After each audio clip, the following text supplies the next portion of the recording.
Let's be live. There goes the notifications right when I said that. I said, let's be live, and then the first notification pops up. I'm like, yes, let's be live. Hello, welcome to the show. Hey, Brap. Moo. How's it going? No, you don't say moo to me. You're not cyber, bro. I'll block you. You do that shit again. You're not cyber real. All day. Morning. Josh G. Who the hell do you think you are? Morning. Who the hell do you think you are? Patrick John Welder. Morning, Nick. Hey, what's up, Patrick? Hey, Nick. Brown. What's up, buddy? Good morning, Josh. Good morning. How are you guys doing today? All right. Good morning, everybody. Yes.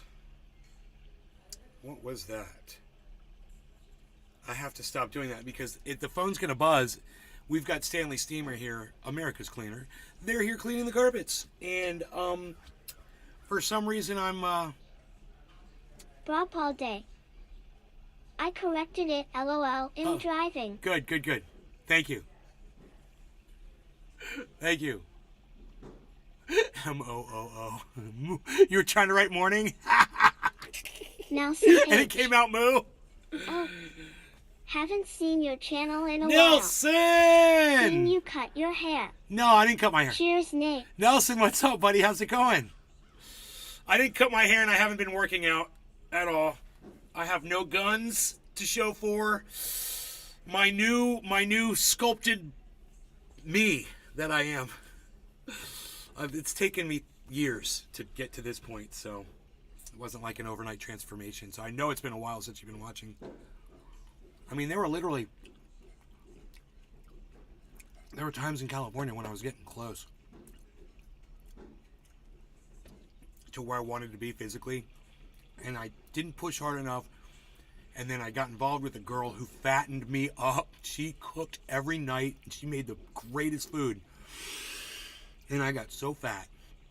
And I knew it, but there was, we were drinking soda, and I was having chocolate, and man, I just let it all go to crap.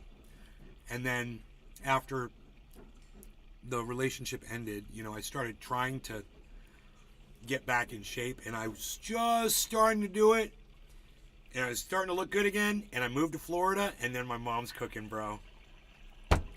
And then I was like, I was eating here, and she's got chocolate all over the house, and events, and we're going out to lunch, and we're Ubering in food, and then I realized, at some point, when I was like 190, what did I get up to?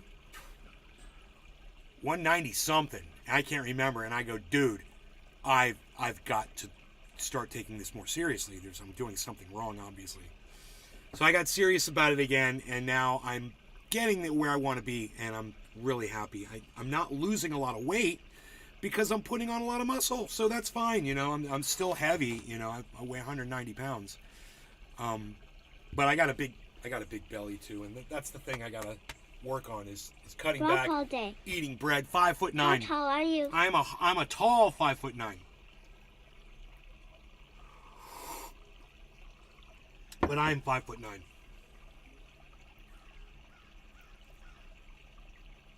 There are 6 feet men who stand next to me and they swear that I'm bigger than them. I'm kidding. Nelson H. Looking good, bro. Healthy. Thank you. It helps to stay off as much sugar as possible, man. That is a big thing. Staying off, not drinking soda and staying off of sugar as much as possible. I'm drinking sugar right now in my coffee, but you can enjoy a little bit and still have, and still make progress. I did 200 push-ups this morning, 2 sets of 100. I do these exercises where I take 40 pounds and I hold it behind my head and I do this. I do a set of like 12 and then I do a set of like 10. Josh G. Desk looks so clean and bong acceptable. My desk, look, you can't even see my desk. What are you talking about? Patrick John Welder. Here, let me show you the desk. Soda is absolutely the worst. Some people don't know what 60 AMS of sugar really looks like. Oh, bro, I'll show you what 60 grams of sugar looks like. It looks like this, hanging over the side of my jeans. That's what 60 grams of sugar looks like, bro. And this is what bread looks like. You know, if I could eliminate the bread and the sugar, because bread turns into sugar in your body. I was just thinking about that. I eat a lot of bread. I eat a bagel every morning, just about. And this morning I had an English muffin, so that cut down the amount of bread in half, basically. But the good thing about all this is I don't spend a lot of time thinking about it. Yeah, I just do what I know is right, and it helps. And a little at a time goes a long way, and you don't have to be in any pain. You don't have to experience pain. I mean, when I get to the end of my push-up sets, I can make it hurt, or I don't have to make it hurt. I could push hard, or I could take it easy, and you don't have to push hard, man. You know, you don't have to do to the point where your wrists are going to be sore for the whole freaking week, you know? And I'm not like that. Now, my wrists are getting stronger, which is important to me because I play guitar. Can I close this without you flipping? I'm right here. You can sit outside. The cat has to come in if I close the... Watch. 3, 2, 1. Cat. I mean, on call. But, you know, I want to smoke, and I don't want... I want you to be able to see the smoke rings. So we're good here. Okay, good. Hey, everybody. We're talking about a little physical fitness today, but we've got about 20 news stories to go over. Now, those of you who've taken the time to go over to Twitter and follow me there, so thank you for coming over to Twitter, man. I'm trying to be nice about it. Understand my frustration, but I'm being nice about it, and I'm asking you again nicely, please come to Twitter and support me over there. A lot of people are. And I want you to know who just followed me on Twitter. It's in the title of this video. And I couldn't be more tickled over this. I immediately went and told my mom, Mom, you're not going to believe who just followed me on Twitter. And she doesn't even follow a lot of people, right? So, all of a sudden I can't find this. Hold on, let me keep going here. Here, Rebekah Jones. So she liked my tweet and she followed me, which was a retweet of her tweet, which is probably one of the most important tweets I've ever seen on Twitter. Because as I told you, I've been making jokes the last few days. I should do a PowerPoint. I should make a video about Ron DeSantis, and I could go on to other people's shows and I could go down the list. Well, Rebekah Jones, the whistleblower who revealed to the world that Ron DeSantis in the state of Florida were lying about the COVID death numbers in this state. People like Jimmy Dore and people like Joe Rogan didn't want to talk about Rebekah Jones. Oh, they only wanted to talk about Ron DeSantis. But they never wanted to bring Rebekah Jones on their show for the honest data, for the truth, so that people would know that Ron DeSantis is a big liar and he's hiding numbers. But Rebekah Jones used to work for the state of Florida, and she was a whistleblower, and she went through court and got sued over this. She lost her job. She's been run through the mud by Ron DeSantis and the Republicans. And people like Jimmy Dore and Tim Pool and Joe Rogan, the people who have always been lifting Ron DeSantis up, those are the same people that need to go seek out Rebekah Jones and ask her on their show and get the truth for a change and give the truth to their audiences. Hey, talking about this morning. Scooby, what's up, buddy? What shenanigans are we talking about this morning? We are talking about the shenanigans that the state of Florida and Ron DeSantis played with the COVID numbers here, and why Florida was able to claim that they were doing so great with COVID, when in reality, all of our friends were dropping dead over this. You know, we were losing friends and family, man. And he's out there bragging about being number one. Number one in what? Fascism? Number one in hate? I could go on and on and on. It's a played out trope. But at the same time, man, I mean, seriously, number one? How about number two? Because you're a big piece of shit. You want me to go on? This stuff writes itself, folks. Anyway, I don't mean to get all pissy and moany, all right? All the numbers are fudged even in Australia. I don't mean to get all pissy and moany. I understand Australia's bad. I don't even get all pissy and moany. I want to be positive and say thank you to Rebekah Jones for following me on Twitter. Now, she may have just seen that I retweeted her and she just did that. But then I went to her page because I was like, does she just follow everybody back that retweets her and likes her stuff? She's followed by 396,000 people. Okay, over 250,000 people follow Rebekah on Twitter. Do you know how many people she follows back? 4,346 now. Because I'm the 6th. I'm the 46th. She doesn't follow a lot of people. So, when I saw that, I was honored. I was like, what an honor to have a truth teller, a whistleblower, a person who put her life on the freaking train tracks so that she could tell the world that Ron DeSantis was lying to them. She put it all on the line and she lost everything. You can help her just by retweeting her and following her on Twitter. That would be nice. That would be a great start. And I'm sure most of you are already following me on Twitter. Thank you for that. Her @ is GeoRebekah. And I'm going to give it to you in the chat right now. If you're watching on...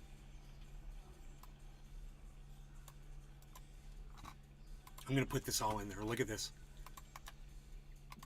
Look, Rebekah Jones @ GeoRebekah follows you. You guys like that? She follows me. And I would love for all of you to follow me too. So if the greatest whistleblower against Ron DeSantis in existence today is Rebekah Jones follows me on Twitter, certainly you might be asking yourself, well, wait, I'm a supporter of Nay. I watch him every day. Why aren't I on Twitter following him yet? If somebody with 400,000 followers chose to follow Nay, why aren't I following him? I've got 10 followers on Twitter. Why wouldn't I follow the guy that I watch 3 times a day? Food for thought. Follow me on Twitter. I put a lot of content up there. You know, the day that you follow me, I might not be tweeting, but maybe the next day, right? It doesn't matter. I put up a lot of good stuff. It's information that people should probably have more access to. I'm sad that people aren't, but at least we tried. And, you know, I'll feel good. I'll feel good the day that I die. I'll feel good the day that I die because I've done everything that I could possibly do to try to get these messages out to people who would benefit from them. And I've been spending my whole online life trying to help other people with facts and information. And the truth. That's all I'm trying to do. This is what Rebekah Jones wanted to do. This is what people like Lee Camp and Ron Placone and Graham Elwood are trying to do. The freaking Oracle. Hey, Oracle. Morning all. Driving and listening. Excellent.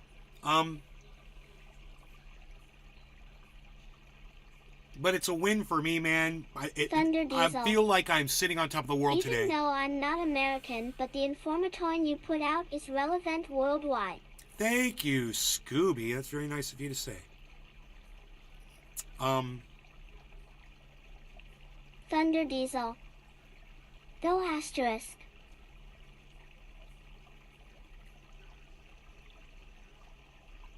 Even though. I got you. So this is all my money disappearing before our eyes. It's evaporating, man. So the market's crashing right now. It's not a happy thing to watch. Here is what was at one time 55,000 is now 37,000. Jerome Powell went out and made some statements yesterday and really crashed the whole stock and crypto market. And we just got to wait and see what's going to happen. I mean, I could walk with my $2,000. I could pull my $2,000 and say, hey, I made $2,000. Or I could just let it sit in there. I'm going to let it sit in there. And hope. Hope for the best.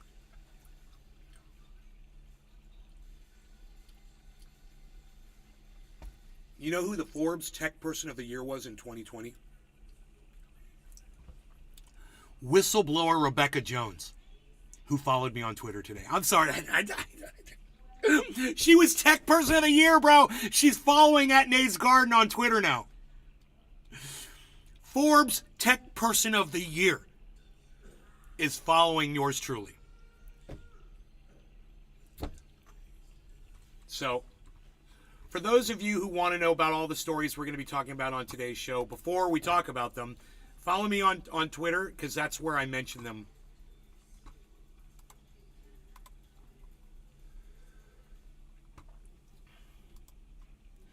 Holly is talking to me on Twitter.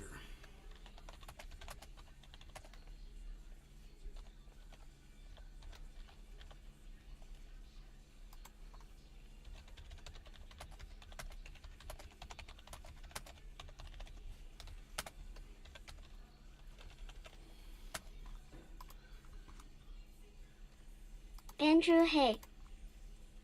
Good morning to the little early bird that are here to enjoy the show, and to you losers, get the asterisk out. Andrew, hey. Why am I still awake after not sleeping yesterday?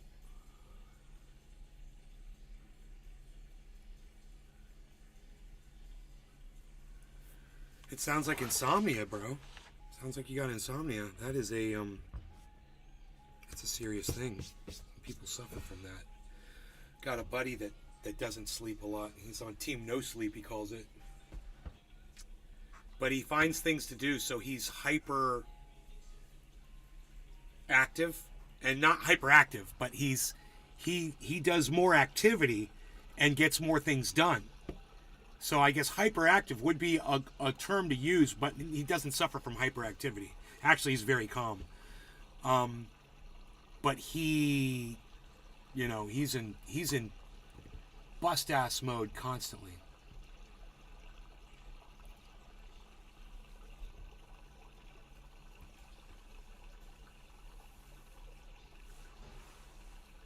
Andrew, hey. I suffer from ADHD, so yeah, it affects sleep. I suffer from ADHD, hypomanic, bipolarity, hyperactive. I've never had a problem with sleep, bro. Never. Sleep is just not one of my problems. It might not be your ADHD that's keeping you awake, is what I'm trying to say. It might be insomnia. Is there anybody else out there in the audience with ADHD that has a hard time sleeping? That actually is the first time I've ever heard anybody say that ADHD keeps them awake and keeps them from sleeping. You're the first person. Maybe it's just something I've never heard of before. Chuck Schumer. Hey, guess what we're going to talk about? The January 6 hearings and the Tucker Carlson news dump. Patrick John Welder. Yeah, but it's my Adderall that has me sleeping late. Nick Brown. I have a hard time crashing. Hash. Yeah, I have ADHD but sleeping good. Thunder Diesel. My wife has ADHD and Steve. sleeps like a baby. Stephen Running. Good morning. Josh G. Oh, gonna be a good show then.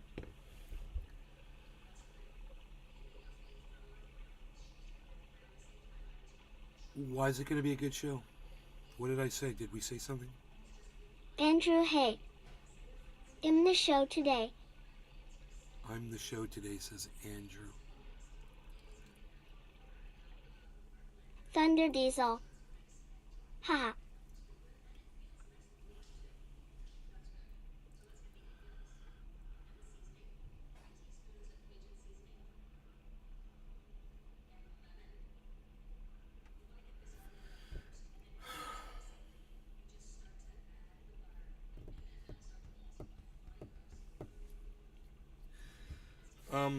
Andrew, hey.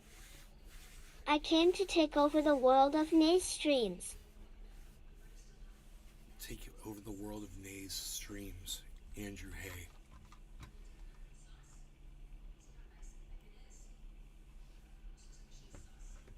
Alright, whatever. No law regarding cannabis. Cheers to everybody. Andrew, Thunder, Roger Batchelder. Roger, Cheers, Nick. I lost the whole chat. I don't know where everybody... I've never. Oh, there it is. Hash, Nick, Patrick, John Welder, Andrew, Andrew, hey. Thunder. Cheers. Freaking Oracle. Nelson, Brap. Cheers, all you guys. Wow, there's a lot of chat going on this morning. Holy moly.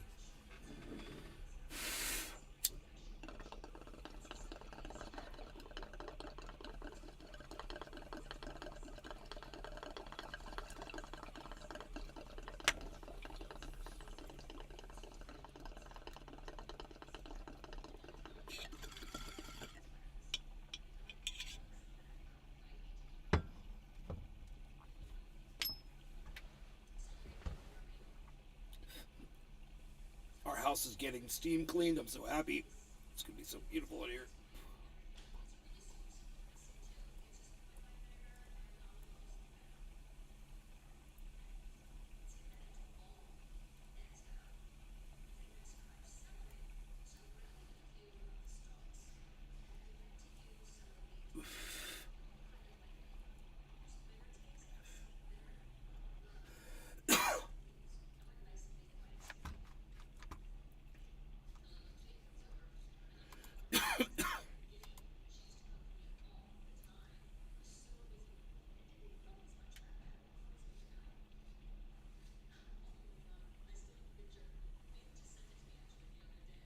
Nick Brown. Was fun exploring yesterday. I like to look around on Google Maps. Oh, yeah. That was really cool following the St. Johns River, bro. It's a long trip in a canoe. It's a whole day. But you imagine that's how people used to travel through the state before there were roads.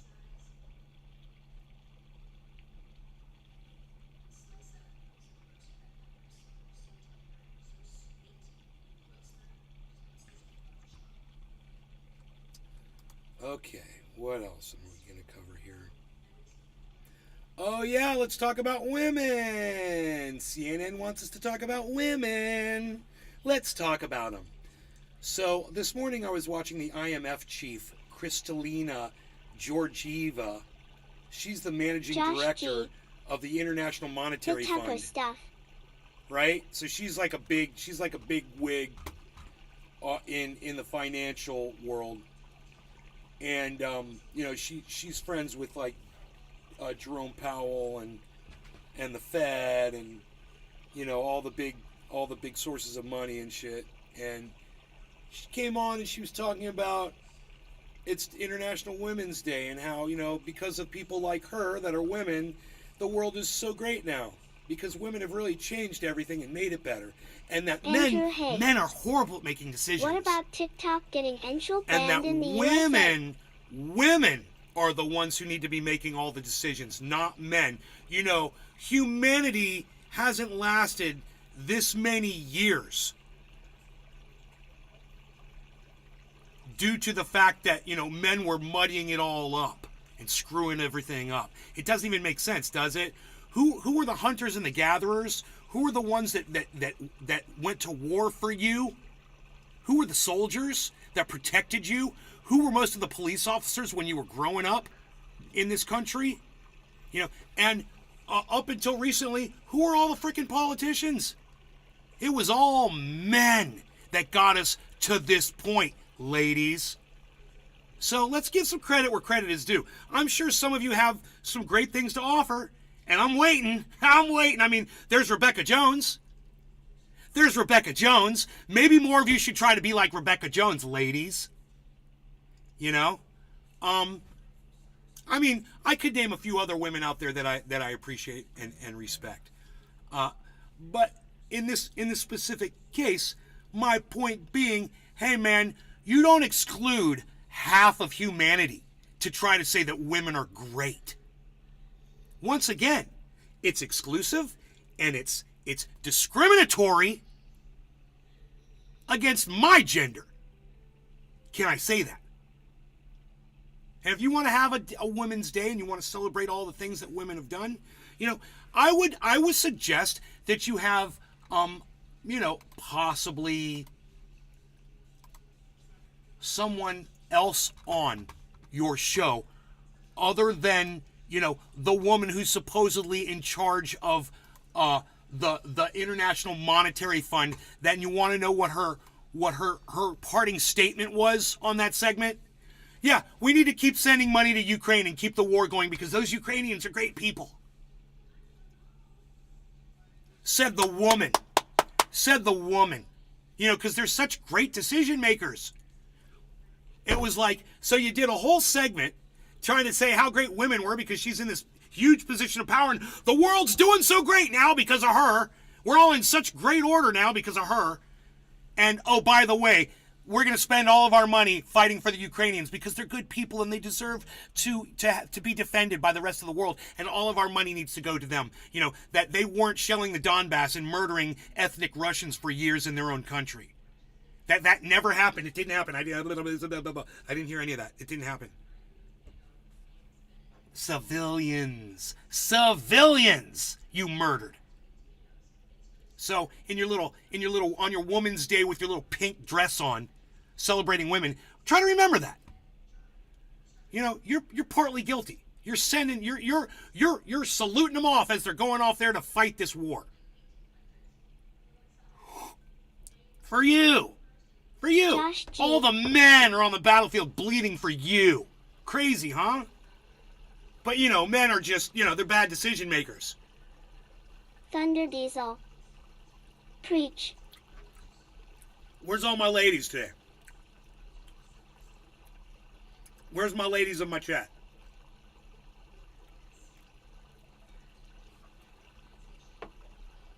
It's all men today, I guess. Really? Today is International Women's Day. And I can't get a single girl to tell me hello in my chat? What kind of women are you?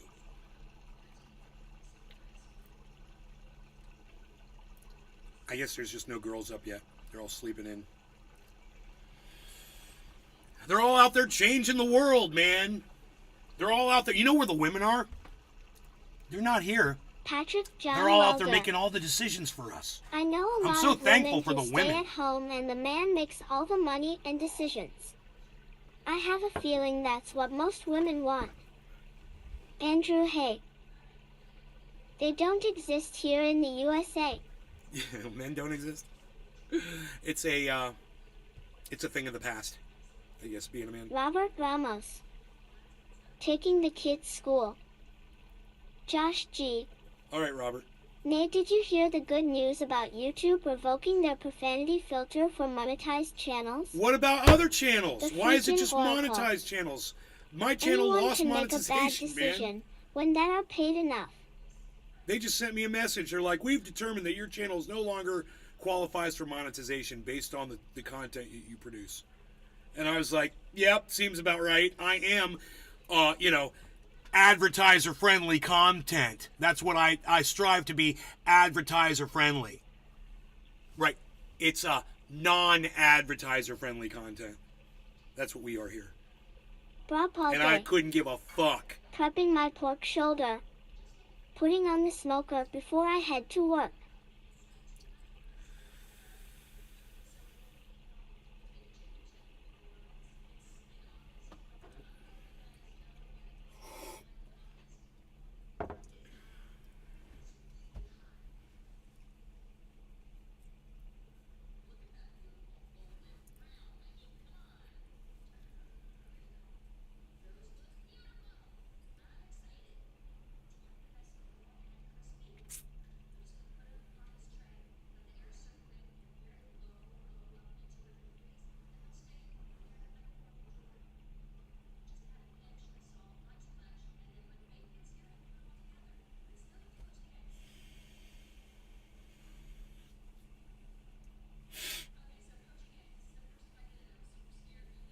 Nick, thank you for supporting me on Twitter, buddy.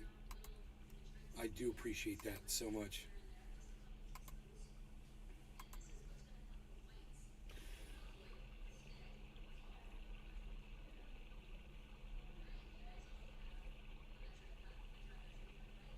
How much?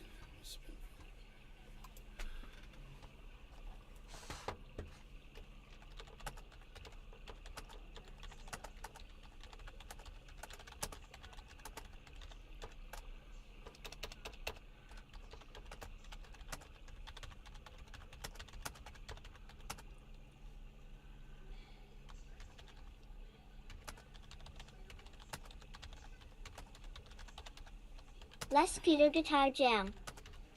Moo. Nick Brown. Hey, Moo. Cyber, what's up, brother? Anytime, bro, trying to get back into the habits. Hey, bro. Moo.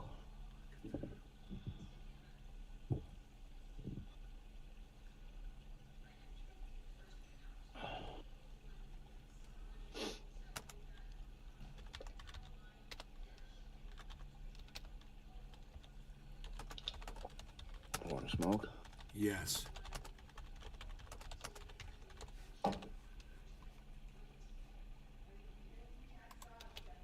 Let me know when you're ready. Yeah, I'm packing. Okay.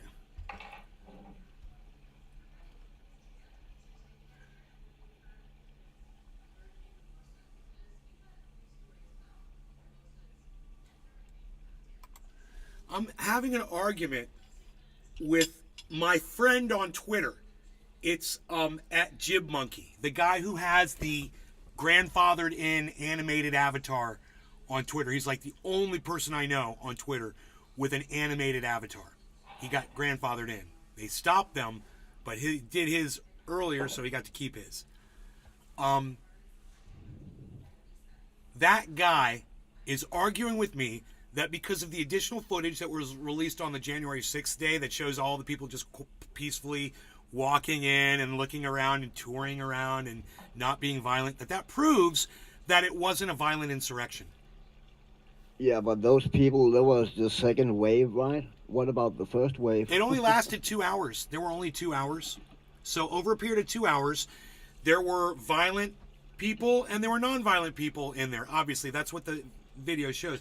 There were a lot of people that their intent wasn't to go in there and destroy the building. But there were some people whose intent it was to do that. Those are the people that I want to focus on. No, people came with weapons and everything. Yeah, people came with weapons. So some people came with weapons with the intent. Some people came with zip ties to tie senators up and hold them hostage. It was, some people were planning something. That's really what that January 6th committee focused on. Yes, there were thousands of other people that walked through that building that weren't involved. And that is all that video proves, is that some of the people that were there weren't involved in the violence. But who cares?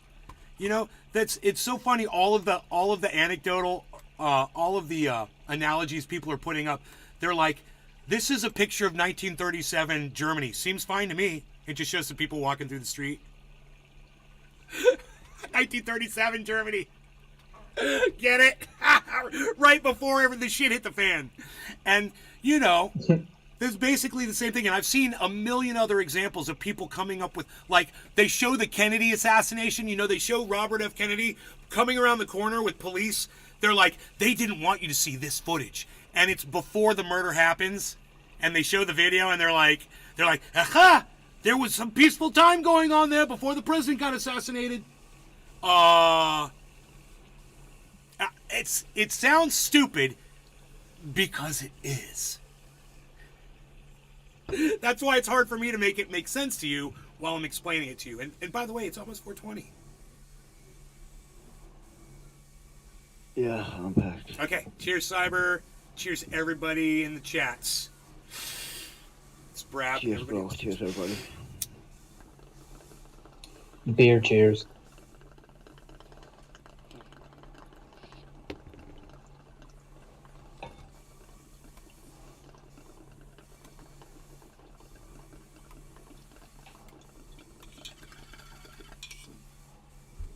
Okay, man, cool.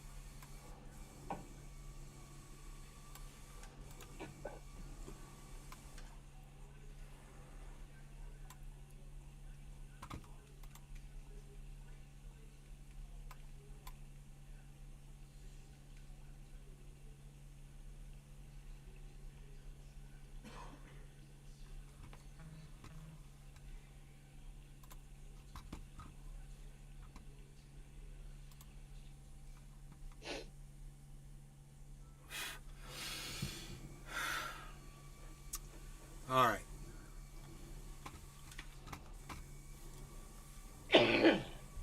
It's bad data.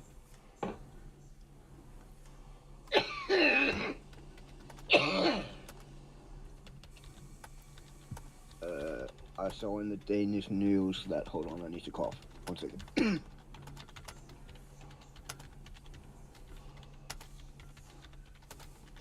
Alright, I'll try again. I saw in the Danish news that they, on Danish ground, they found that boat that probably was used to transport the people out to the Nord Stream pipeline and blow it up. I'm sorry. What did they find? Yeah, a yacht that was used to sail out to the Nord Stream pipeline and blow it up. It was rented by 4 men and 1 woman. I just saw it here earlier. What are you talking about?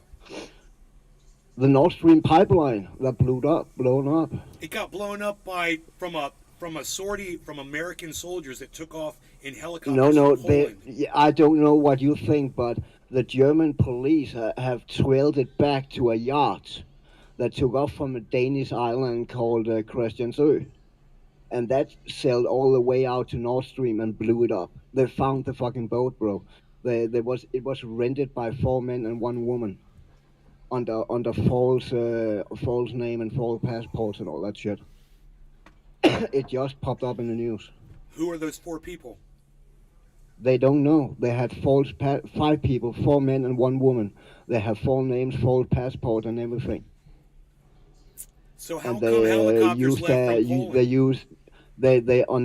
They found traces of explosives back on the boat. Then how did the fucking choppers get tracked out there and get seen? And I don't know. I'm just fucking say what the news said. I mean, that's all I have to go after. It just literally popped up 30 minutes ago. what the fuck, dude? I should read what that guy said. I don't even know what he says. He's got all the evidence that proves the United States did that. I wonder if it has anything to do with those dudes. The yacht. It says here, now I'm paraphrasing. A boat that most likely harbored on Christian's Island was searched, and it is connected to the Nord Stream sabotage. The German DA or whatever you confirmed Wednesday that the boat that was suspected of being involved in the Nord Stream sabotage have been searched. And then, hold on, and they the search happened the 18th to 20 January, and they found traces of explosive on it. I bet it was the United States that did it. Oh yeah, I don't say it's not. I'm just saying they found the boat. I mean, that's all I'm saying. And I still I'm want to not know saying what the who fuck did was it and who going did on. not did it. I'm just saying that it's in the news that they found the boat. That's all I'm saying.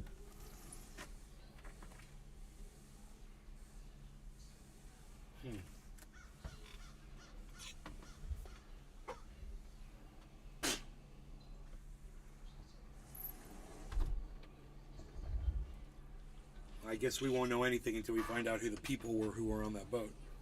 Or wait, the boat went out of And Germany. they probably, Where did the boat go out of Denmark?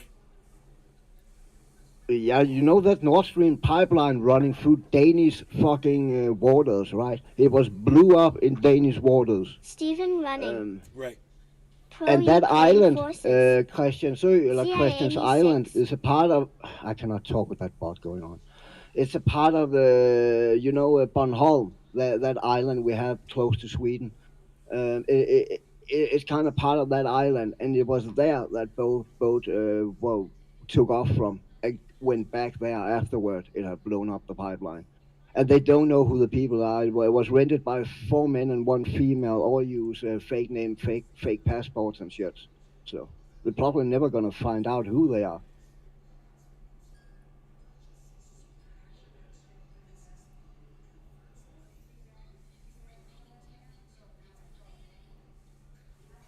But it was apparently Germany who made that investigation, not Denmark. I'm thinking fucking CIA. I mean, how else I are you wouldn't going be to get surprised. all the Wouldn't be fucking surprised. passports and get them hidden? Where are they going to get underwater fucking explosive charges that are remotely detonated, bro? You know, it's like, what'd they do? Drop hand grenades on that motherfucker? The freaking oracle. It probably could be CIA. For seals and a woman to throw everyone off. Right, the woman was the cover. But yeah, they should be able to identify whoever rented them the boat if it was a face-to-face deal. A big old deal like that, it's usually face-to-face. How are you going to just do it online? Yeah, it was a yacht. It was not just a small boat. It was a fucking yacht, man.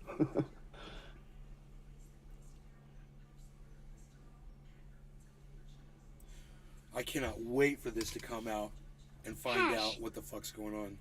After that explosion, U.S. liquid gas export to EU soar. We got to find out who the dude was that did the expose on that and just see what his information was. Because I don't even know what he said. I never even read it. All I heard was that there was a Polish NATO base or something. Oracle. American soldiers got on a chopper, two choppers, I thought, and went out there. That's what I thought. That's what I heard. I don't even know where I heard that now.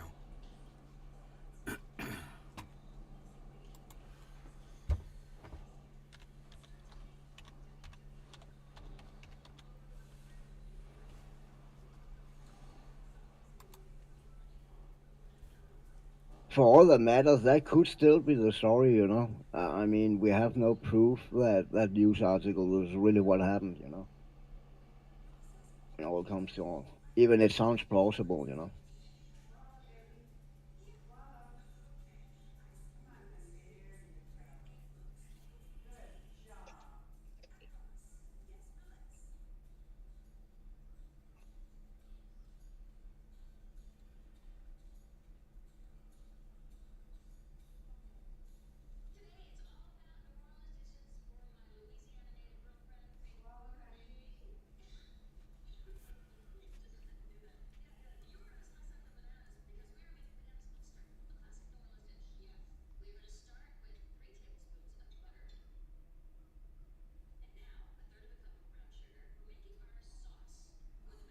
The freaking oracle. If it was a rebel up, they would have claimed a victory. Seymour Hirsch. So that's who did the article, Seymour Hirsch. So if we could find his reporting, we'll see what his proof is. See if he has any details, you know.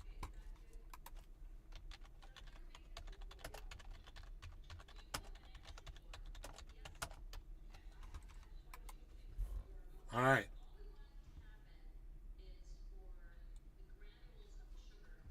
U.S. Navy, he claims,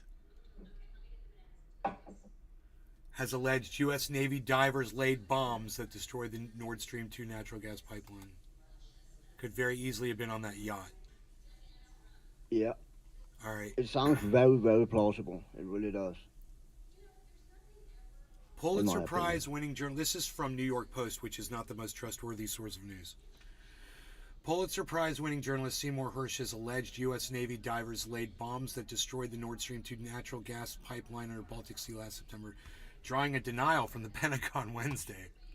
Hirsch, who's the Pentagon's going to go, no, it wasn't us, it was the CIA. Oh, then it didn't happen, of course. It was the fucking CIA. Hirsch, who scooped journalism's top award more than 5 decades ago for exposing the My Lai massacre of Vietnamese civilians by U.S. troops in 1968, cited an unnamed source in reporting on Substack that Americans planted remotely triggered explosives that wrecked 3 of the 4 pipelines built to carry natural gas from Russia to Europe. Hirsch, 85, he's 85 years old, this guy, went on to claim that the Navy conducted the operation under the cover of a NATO maritime exercise, Ball Tops 22, and he names the exercise.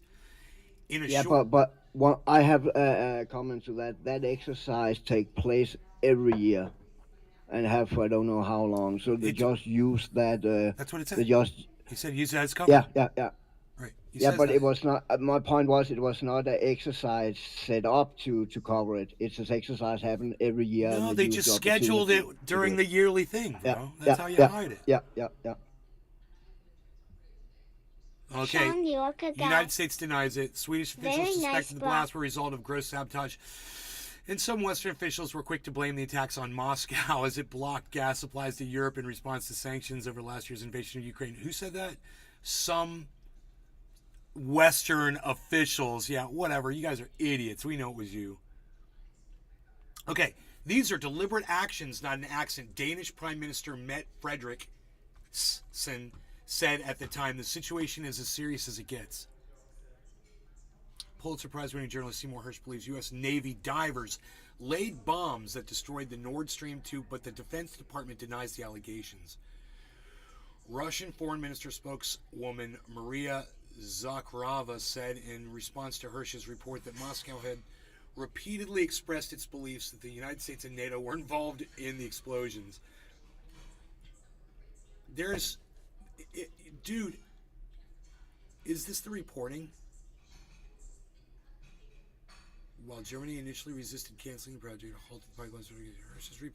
Hersh's report suggested by, this is not the report, to stop Russian weaponizing natural gas, and the rest of Europe relied heavily on Russia for natural gas. Without the pipelines, Europe would be forced to end its reliance on Moscow, starving Russia billions of dollars. This is all unimportant. Hersh, a former reporter of the Associated Press and New York Times, as well as longtime contributor to the New Yorker, quoted White House spokesperson Adrienne Watson as calling his report false and complete fiction. Hersh also quoted CIA spokesperson Tammy Thorpe, who wrote in an email, "This claim is completely and utterly false."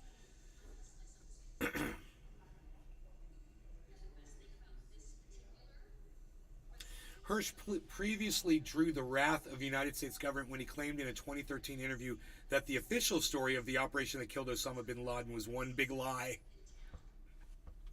Oops. Oops, Obama, what'd you do?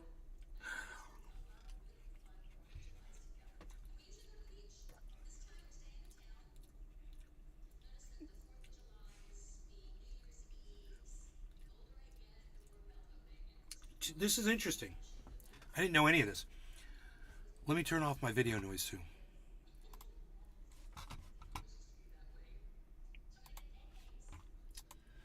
Two years later, Hersh published an account in the London Review of Books that claimed the Al-Qaeda kingpin was a prisoner of Pakistani authorities at the time he was killed, and that the CIA was tipped off to his whereabouts by a member of the country's powerful intelligence service, rather than bin Laden's courier, as the Obama administration claimed.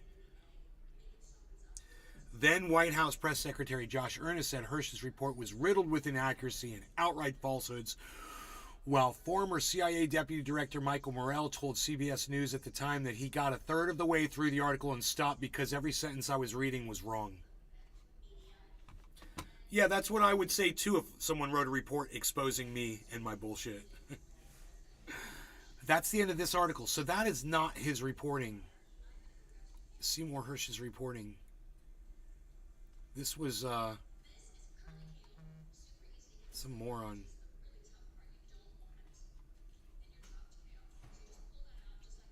Where's a link to his article?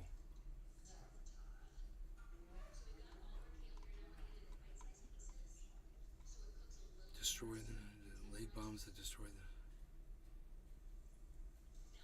Where will this link take me? Destroyed the Nord Stream 2. Sabotage suspected. These are old articles.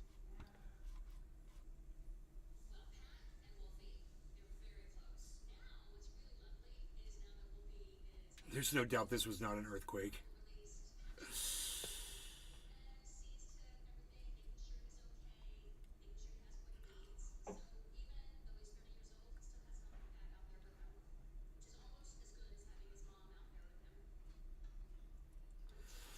Now this is interesting. This is listen to this. Polish Prime Minister Mateusz Morawiecki joined the Swedes Tuesday in calling the new leaks an act of sabotage. We can clearly see that this is an act of sabotage, an act that probably means a next step of escalation in the situation that we're dealing with in Ukraine. So what the Polish Prime Minister is saying is that America intentionally escalated the war in Ukraine. Intentionally. That's what he's saying. And this is from, again, the New York Post. It's a direct quote, though, taken from the Polish Prime Minister.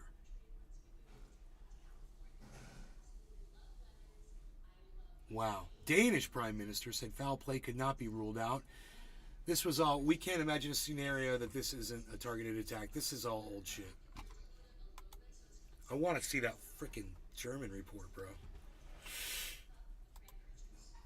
I want to see it popping up on Twitter, man. When are people going to start knowing about it?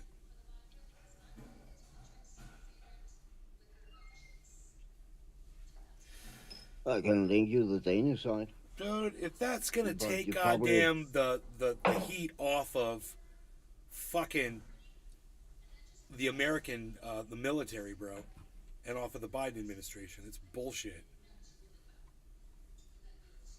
If they can't trace who those 5 people are.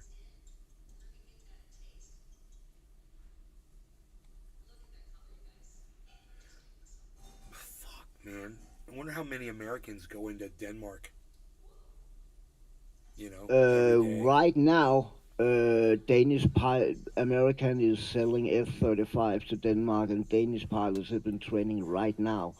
And we will receive the F-35 in later this year, and the exercise is ending March 16, I believe. I just figured this out, So bro. Those were Danish citizens. Those were CIA fucking Danish, American CIA agents that live in Denmark, I bet. I bet they got people. I bet they got people in every country, bro. And if they have to do something like that, I wouldn't be surprised. They could just make a phone call. But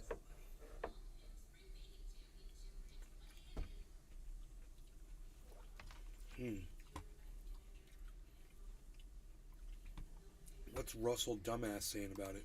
Nord Stream pipeline, which, you know, was blown up mysteriously. Guess what's happened? Since it's been blown up, the US has done a load of gas deals with European nations. Wow, what an extraordinary coincidence. The US is set to double its gas exports to the UK under plans to clamp down on rising living costs by weaning Britain of Russian energy. That was always the intention, to just take over gas exports from Russia. But why take my word for it? You simply want to change the structure of energy dependence. You want to change that structure by blowing it up. For years, we've tried to get the Europeans to be interested in different pipeline routes. It's time to do that. You want to depend more on the North American energy platform, have pipelines that don't go through Ukraine and Russia. Dude, I need to, my mother needs to watch this. This was, you know, an administration that she trusted. But there is a pipeline going through Ukraine and Russia. Not anymore, there isn't. If Russia invades, there will be no longer a Nord Stream 2. We will bring an end to it. How will you do that? I promise you we'll be able to do it. So, I am so glad that Russell Brand did this. I already did it. I already had that on my show. And I'm so glad because no one sees my show. But you know what? It's already got 55,000 views. I'd like to see this get millions of views. nothing to worry about here then. The Nord Stream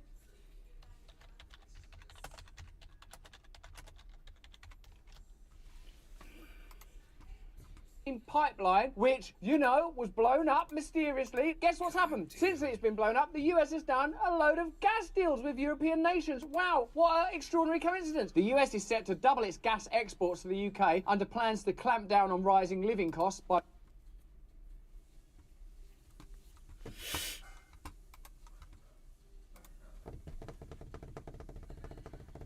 That is sheer insanity. What's going on is just the fact that they left a little trail of breadcrumbs. Oops. Oh, someone should tweet that with your retweet on that one. Say, hey, oops, United States, did you leave a little trail of breadcrumbs by accident for everyone to follow and see what you've done? I want my mom to see that video. You got to restructure the energy. I found a link. It's not from the Danish. It's from Financial Times, but they talk about the same thing. Really? Give you a link. Yeah. Well, I'll share that bitch on Twitter. Make that shit trend.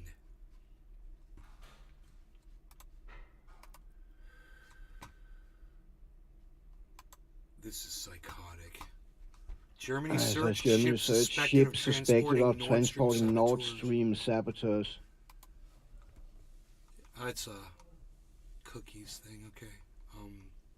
That says it's not letting me read it. Oh, accept cookies. Unlock this. Subscribe to unlock this site. It says. You subscribed, huh, to the Financial Times? No, I'm not subscribed. I'm not subscribed. Keep reading for $1. Hold, That's funny. hold on. I'm not subscribed. I just clicked. I believe you. I totally believe that you are not subscribed to the FinancialTimes.com. Yeah. I totally believe. I want you to know that.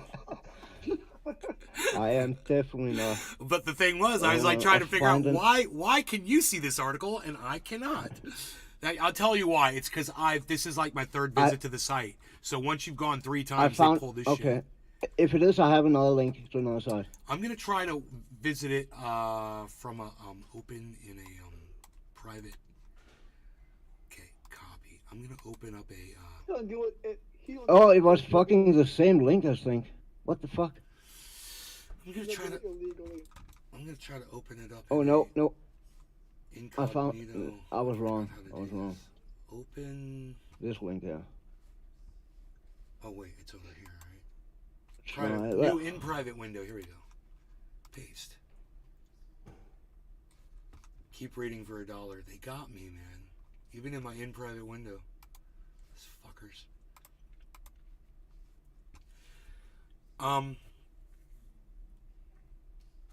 I'll find a free link to that article. Look. Germany cautious over Nord Stream. Oh, is that Yeah, another it's one? not totally the same. Oh, but cool. No, it's that's all cool. about That's the cool. same. It doesn't have to be the same. Germany cautious over. Subscribe. Dude, what the fuck? This one too, bro? I've never been to this site. I'm not subscribed to that either. What the Isn't fuck? this crazy? It's in Spanish. Yeah, but it's in This is so I see it in English. It's gotta. Oh, it says okay. Accept cookies. Okay, I'm good. We need to clear. I had to do 2 accept. This is what has happened to the internet. Is It's bullshit. oh yeah. my god, it's freaking horrendous what is going on with the internet. The other day I was watching somebody else was on YouTube. They were watching YouTube videos or whatever. And every time they were pulling up a thing or whatever, there was an advertisement. And I was like, you know, you can use Adblocker Plus and you won't get those. And they're like, what? They've been watching YouTube for years and didn't realize. Wow. Then they've been watching ads. Every video, an ad pops up. And I'm like, I couldn't live like that now that I know that there's a way around it. But now they're trying to find ways around that. So it's just a matter of time. that's why I ended up buying premium, because some movies and shit you watch, that is forced commercials even with Adblocker. So It's I freaking fucking pain. bent over and bought premium. Yeah, well, you know, if you're spending a lot of time on their service, it's a good idea. You know, who wants to spend half It your time is, I watching mean- freaking things that you aren't even interested in, things that you know you don't want to Yeah. buy. That's so stupid. Exactly. Okay. Germany's defense minister voiced caution Wednesday over media reports that a pro-Ukraine group was involved in blowing up the Nord Stream gas pipeline in the Baltic Sea last year. Okay, so the defense minister, one dude is saying, he's voicing caution. German daily newspaper Die Zeit and public broadcasters ARD and SWR reported Tuesday that investigators were able to largely reconstruct how the pipelines from Russia to Germany were sabotaged on the night of September 26, 2022, citing multiple unnamed officials. The news, I'm going to start packing, Cyber. The news outlets reported that, because it's quarter of the hour, the news outlets reported that 5 men and a woman used a yacht hired by Ukrainian-owned company in Poland to carry out the attack. German federal No prosecutor way. hired by a Ukrainian-owned company in Poland to carry out the attack. 5 men and a woman. Totally false flag. German federal prosecutors confirmed that a boat was searched in January. The New York Times also reported Tuesday that U.S. officials reviewed intelligence that suggested a pro-Ukrainian group was behind the blasts. The Ukrainian government has denied involvement. Well, dude, they also denied involvement in that bridge they blew German Defense Minister Boris Pistorius said he read the news reports with great interest, but warned against drawing hasty conclusions. We need to clearly differentiate whether it was a Ukrainian group that acted on the orders of Ukraine without the government's knowledge, he told reporters in Stockholm. Speaking on the sidelines of a European Union defense ministers meeting, Pistorius, that's a funny name, Pistorius. That's what I want to call Ron DeSantis, Ron Pistorius, because he used to collect urine samples. That was his job. Ron DeSantis. Oh, wow. Yeah, Ron DeSantis. Oh, my God, Ron DeSantis. I'm hashtagging that. What a job. From that to governor, that's a pretty steep promotion. Ron DeSantis. Why am I the greatest hashtagger of all time? Everyone will know what that means, because it was huge on Twitter that Ron DeSantis wasn't a pilot, but instead he was a penis pilot. He used to have people pee in cups. That's what he did. That's what he did. He collected urine samples. That's what Ron DeSantis did. He had to stand there and make sure it was their penis and not a fake one, too. So he had to look at a lot of dicks in the military, which is hilarious. What a cuck. Stand there and watch people take a piss. That is literally the definition of a cuck. Don't you wish it was you peeing, Ron? Oh, hey, Ron, European. Oh, what? Hey. All right. Brap all day. No. Oh, boom. Cheers, Cyber. Brap. Hash. Cheers, bro. Cheers, everybody everybody. in the chats. We're smoking. Good idea. We're smoking. Smoke a ball. Hash. Cheers.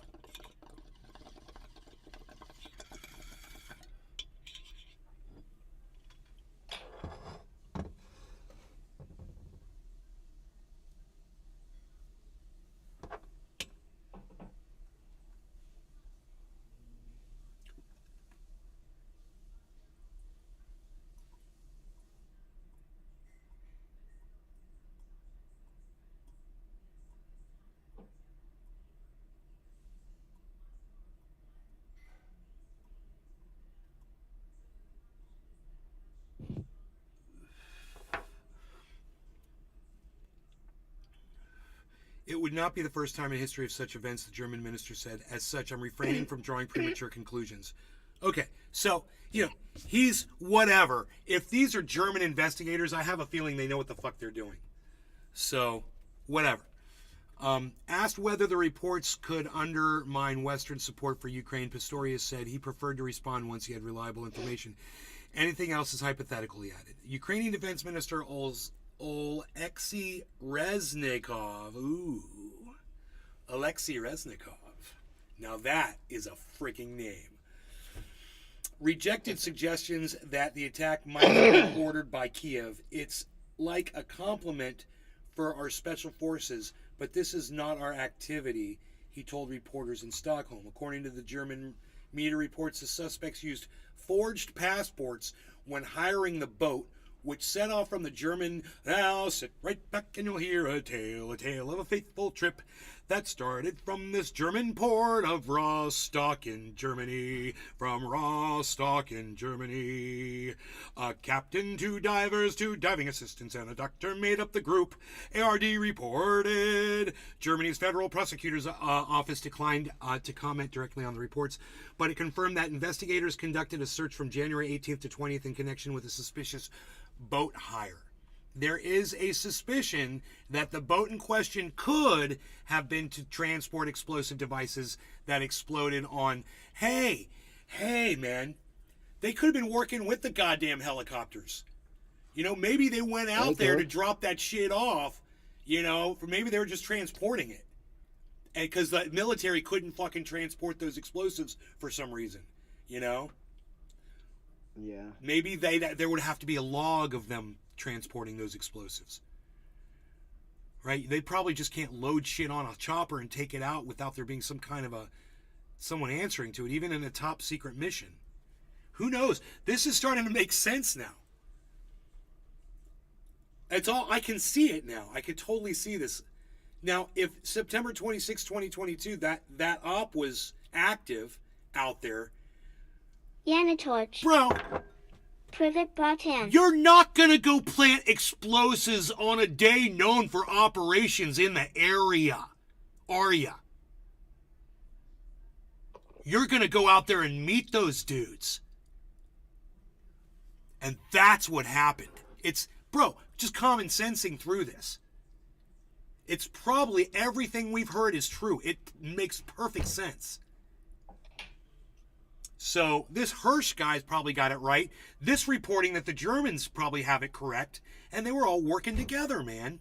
Because like Biden said, we'll take care of it. Yeah. You know, we're real good at doing this kind of shit.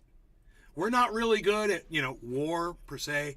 We're not really good at, making good decisions or, economy or healthcare or anything like that. But we're really good at assassinating and blowing shit up and covering it up. We're really good at hiding our tracks. Psst. All right.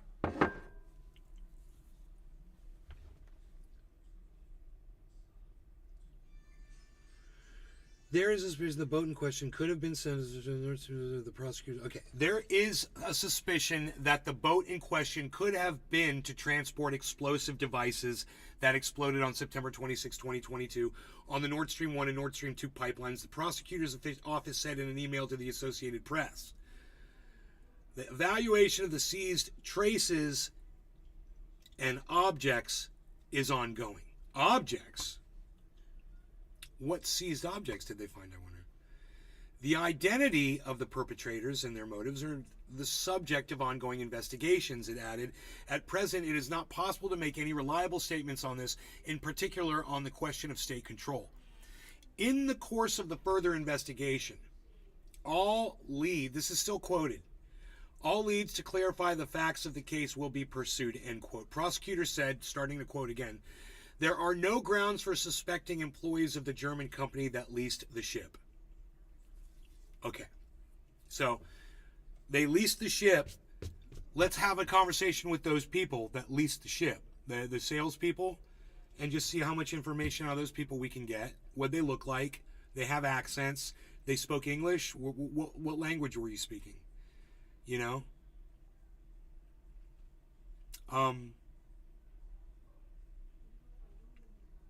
And wouldn't a big yacht rental place have security cameras? One would imagine. Yeah, right? There might have been a couple of dudes in black coats that went over there one day and said, hey, man, we're going to need the footage from blah, blah, blah. We were from the CIA. And people were like, okay. I have a feeling that footage is going to be gone from that yacht place. White House National Security Council spokesman John Kirby, we all know John Kirby, declined Tuesday to comment on the New York Times report. Oh, really? Mr. Talkie-Talkie-Talkie-Talkie-Talkieton? He really, all of a sudden, he doesn't want to do any talkie-talkie anymore? What's up with that? That's really bad, bro. This is all coming together. Holy moly. Not even Kirby the Talkie-Talkerton wanted to talk about it. He's always got something to say. That's crazy. Declined Tuesday to comment on the New York Times report noting that investigations by Denmark, Germany, and Sweden remain active. Okay, he noted the investigations are open. There is no open investigation into who did this by the United States of America. That's got to be perplexing. Isn't it weird that Denmark wants to know who blew it up? Germany wants to know who blew it up. Sweden wants to know who blew it up. They're conducting investigations.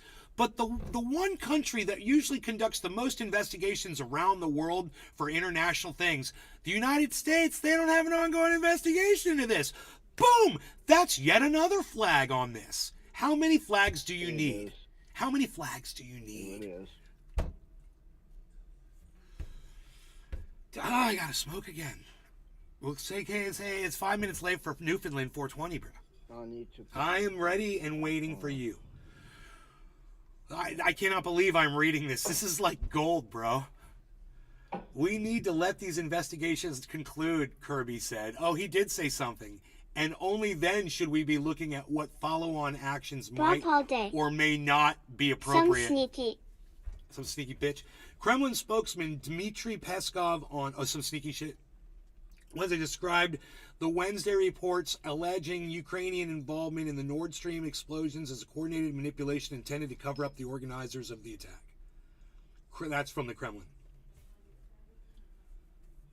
Coordinated manipulation to cover it up. The masterminds of the terror attack clearly want to distract attention, Peskov said in remarks carried by the IRA Novosti news agency. Russian President Vladimir Putin and his officials have accused the U.S. of staging the pipeline explosions, which they described as a terror attack. So Russia, much like me, thinks that it was the United States that blew up the pipeline. I'm in agreement. See, you could hate somebody or you can really not like something they do. You know, you got a problem with somebody, but, you know, whether you hate or love Russia, do you agree with them that you think the United States did this shit? You know, the thing that Biden said he was going to do? Like he was cool and shit? Yeah, He's I like, mean, we're going to do it. We're going to do it. I don't hate Russian people. I hate the Russian politics and the communism and all that. I don't shit, like the but I communism agree with either. you. I don't like it. I don't like the I agree persecution. with you. All fingers point at United States. I cannot disagree about that. They're at just all. trying to... I'm packed. Mom, have a good day, a good workout. Have a good day. Oh, have a nice exam.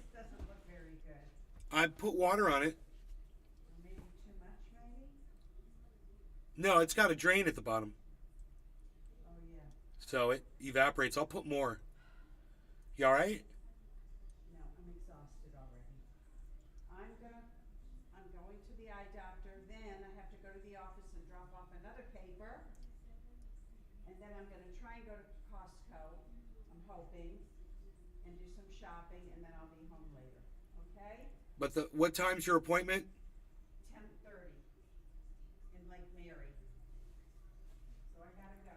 Mom, What? Lake Mary is 15 minutes away. Honey, I know, So sit down for 5 or 10 minutes. I just did. I like to get there early. Well, then go over there and relax in their waiting room. I will. Okay. Just take a deep breath. I will. All right.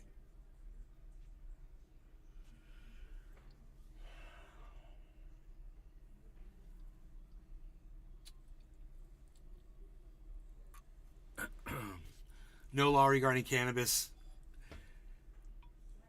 Cheers, Cyber. Yep. Cheers, Brap. Cheers. And Privet Breton. Dude, you're going to teach me Russian, right? I can't see you. Yane Torch. What's up, buddy? Yeah, no law regarding cannabis, all that stuff. Cheers. Cheers, bro. Cheers, everybody.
Putin said it was a terror attack. Peskov noted that Russia was denied access to evidence from the investigation. He called for a transparent international probe. The Nord Stream 1 and 2 pipeline have long been a target of criticism by the United States and some of its allies, who warned that they posed a risk to Europe's energy security by increasing dependence on Russian gas. Germany halted certification of the still uncommissioned Nord Stream 2 after Russia's invasion of Ukraine, and Moscow stopped the flow of gas in Nord Stream 1 week before the attack. Dutch gas transport and storage company Gasunie said Wednesday it does not expect the sabotaged Nord Stream 1 and 2 pipelines to come back into service anytime soon, and has written off its multi-million euro investment in the project. In the current geopolitical context, Gasunie does not foresee a resumption of gas deliveries via Nord Stream for the foreseeable future. This is their quote, and as a result does not expect to receive any more dividends, the company said in an annual report. Gasunie, whose transportation and storage activities serve the Netherlands. Tucker Carlson's team shares news update and video from January 6th. Hey man, we might be changing gears here, guys. Hold on. This is something else we're going to be covering. And Hardlens is covering it. So, an interesting video has come out from the situation that took place on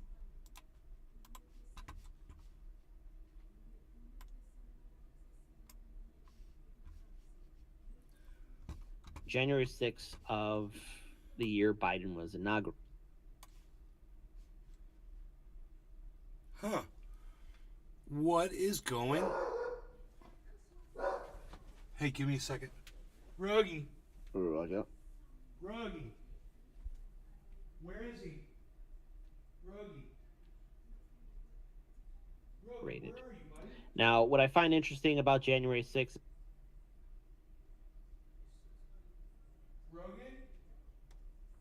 That is some seriously buffering going on now. Jesus Christ.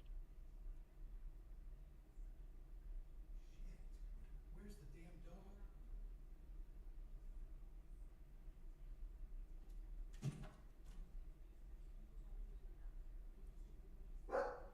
Oh shit. Okay. My mom's. Oh, there he is. A blast to the past with dial-up modems and shit.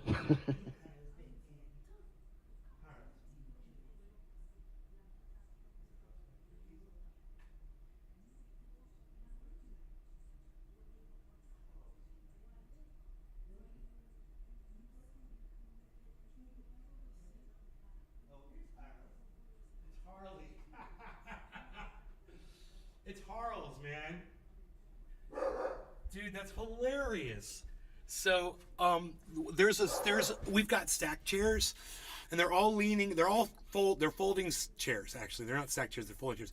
is that, of course, everyone started. All these folding chairs are all stacked against each other against the wall, leaning up, right? So they kind of create a tunnel underneath where the legs are. Total protection. The cat has climbed behind there.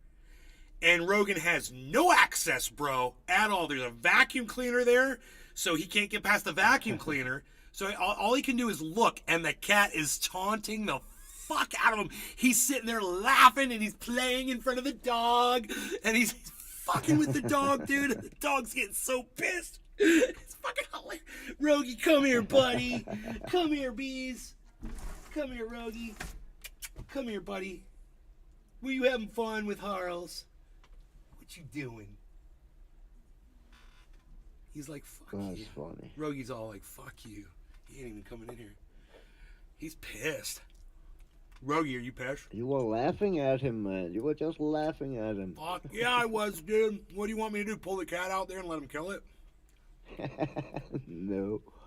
He knows he can kill that cat anytime he wants to, bro. He has 1,000,000 chances every day. The cat struts right in front of him, bro. Rogie, you just go like this. Game over.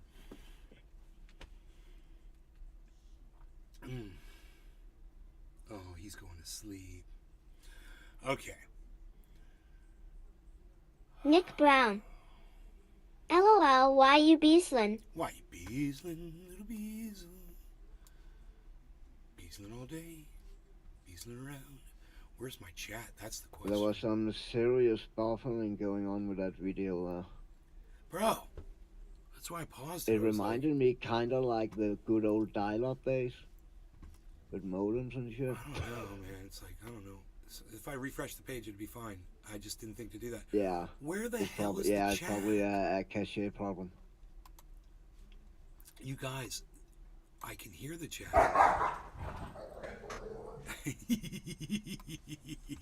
Wow, that sounded... Bro, I'm weird, telling man. you, Sounded like a growl. that dog is he has so much fun chasing that cat around the house. The cat just runs away slowly. Because he knows the dog's not gonna hurt him, bro. Rogan, are you having fun? You want a cookie, buddy? You want a California cookie? I'm gonna get you a cookie. Come here, buddy. I'm gonna get you a cookie, buddy. What do you say about that?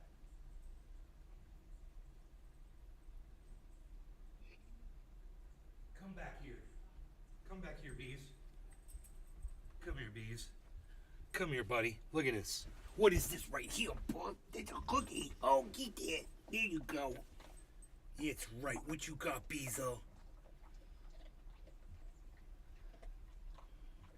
He's very aggressive with that food, bro.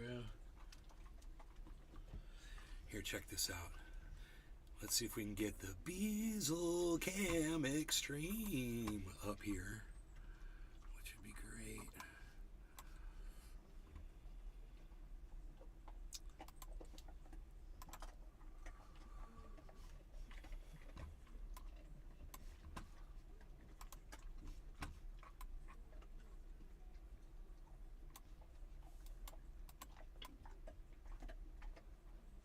Oh, hey, Rogie. Uh-oh, there goes the cat. We got the kitty cat, we got the dog going on, bro. There's so much content going on here. I got this other wild animal right here. Experiencing interruptions? Find out why. No, I know why, YouTube, I'm experiencing interruptions. Because there's something wrong on your end. That's why. And if you're detecting skipping like that, you can reset it. You could have software that could just reset that connection. It would take a split second. We would literally see a flash and then the video would continue. But, you know, your engineers out there seem to think that they know how to reprogram the software to make these videos run better. You know, I don't know what kind of system they're on, but I'm on a fucking badass system. I should be able to run 200 YouTube videos at once on 200 different browsers on my connection.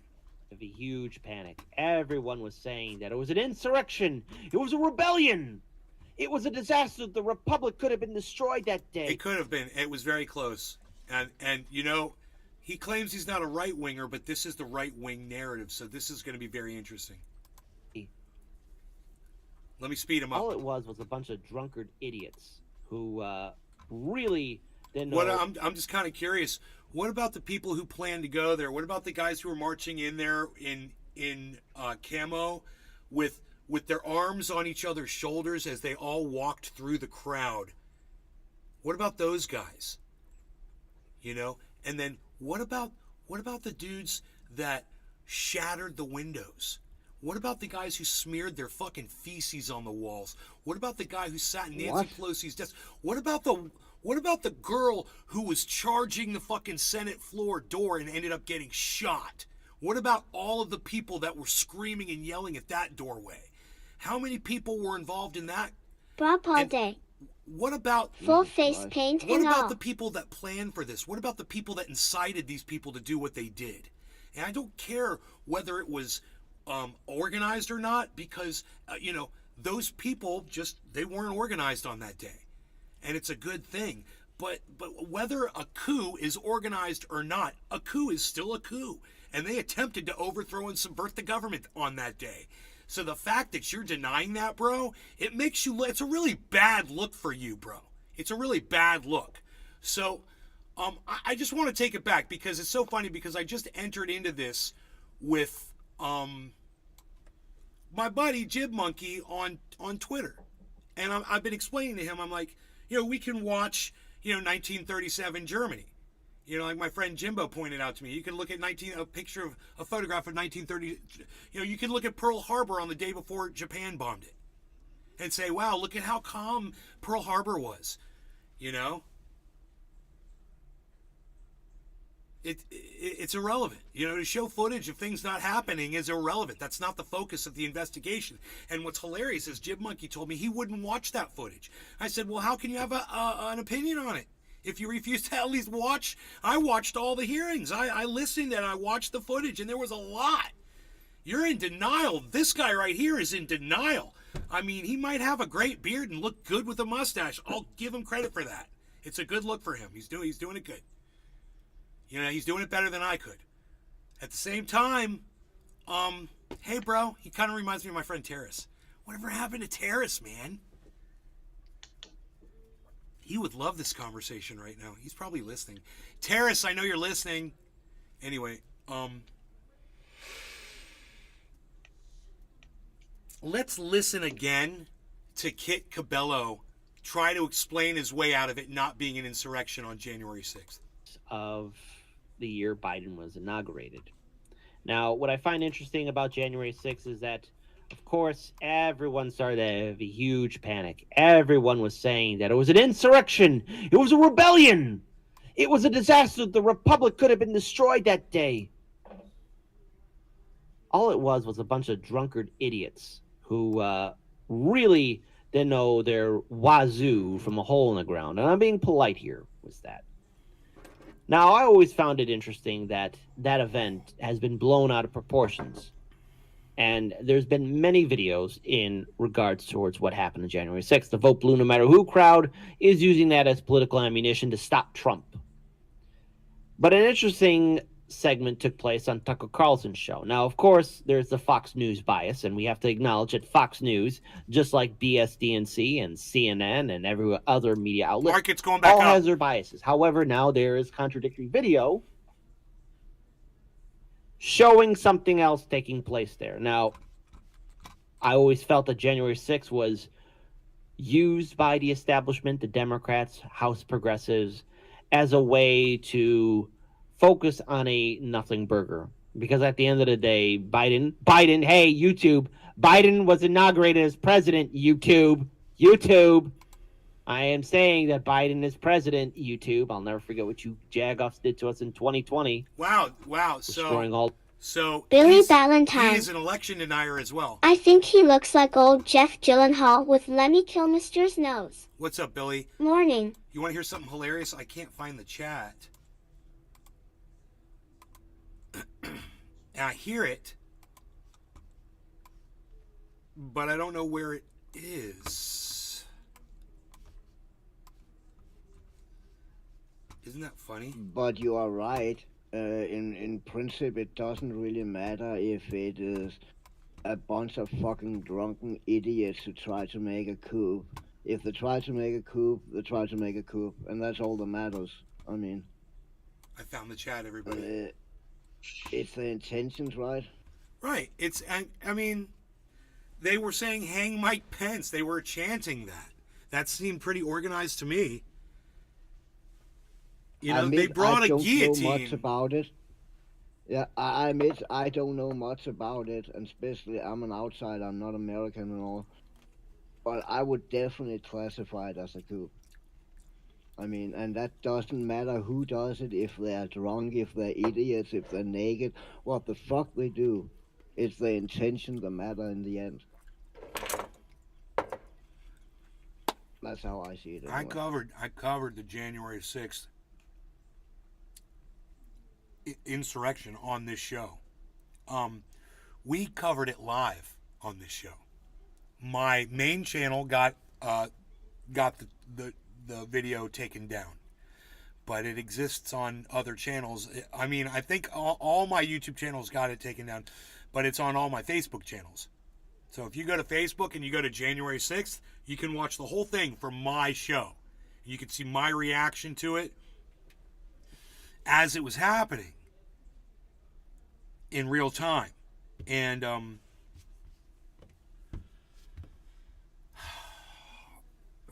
that was enough for me, But I went ahead and I watched the January 6 hearings, and I'm glad I did because there was so much more data and information. They had witnesses and more footage and everything that I needed to see to feel comfortable that, you know, I was correct in my assumption that these people are psychotic. And, you know, and this guy, Kit Cabello, he's one of them. He's an election denier. He's like, yeah, man, is he a cue ball too? He's a freaking election denier. There he is calling himself a left-winger, freaking progressive, independent, whatever he wants to call. I don't know what he calls himself. And he's saying that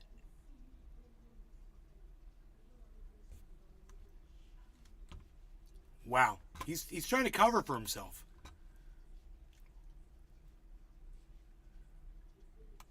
All the hard work that we did, YouTube. Love you for your not having any kind of integrity, YouTube, but there you go. So let's play this video of Tucker Carlson addressing new footage that happened on January 6th. I want to give a shout out to constituent 808 constituent 808. So I watched a portion of this, guys. Up. Thank you so not thank you so from much Kit for Cabello's this, tweet coverage, but I watched it on Twitter. And I watched sure Tucker Carlson on Twitter.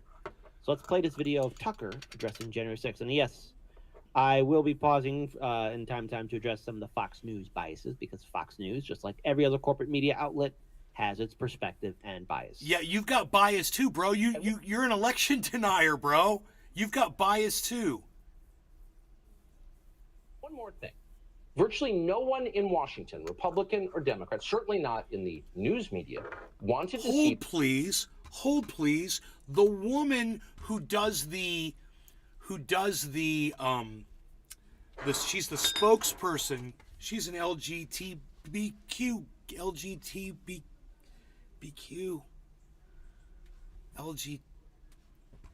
I forgot how to say it. Anyway. All those letters, man. Yeah, I forgot how to say it. I'm sorry. So, because I'm high and my brain's not working right. But she's. I did the same thing. She is a representative of that community, and the reason I say that is because, the other day we were watching her, and I said she's actually looks really nice today. So I just want to compliment her on how she looks. Remember that? Here, White House. Yeah. White House. It's called the White House press conference briefing, right? Okay, so this is March 6th. This might be the last one. Oh, shit. It's long as hell. I don't know where, they're usually not this long.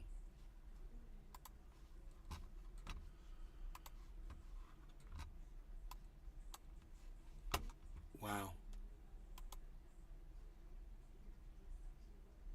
I can't get this one to play. I'm having such issues playing YouTube videos. I had that earlier today also. I'm doing a speed earlier test today I had to restart my whole browser. Oh, I'm not dude. sure, Justin, you my are download is 200 megabytes. It's downloading 200 megs right now, bro. I just watched the Tucker take on 472. Things. Morning, Nate. I just scored 472 megs, bro. There's no way this is my problem. And 35 megs upload on my score. 472 download. That's half a gig. Almost. That's half a gig. 472, bro. I'm rocking a download. So, yeah, what's going on with YouTube, man? They're getting hacked. I think YouTube's getting hacked, guys. They're probably under attack right now. That's why none of these videos will play. This is crazy. Because earlier today I tried to watch the video, and when I clicked it and went full screen, I just had a black screen. Then I opened up another video that didn't start playing at all. Then I restarted my browser and all was fine. But that usually don't happen, and I know it's not my system. It's not. It's literally not. This one shows footage, but then when it plays, it just says, "We will begin shortly" on the screen. That is so weird. Dude, why did they do that? What is going on? comments are turned off. Thumbs down, dude. I can't see this shit. Yeah, it's definitely not my end either. Okay, wait, it's fixed now, I think. Wait, no. It just says we will begin. This is the weirdest thing of all time, bro, this video. Maybe I'll open it up in another browser.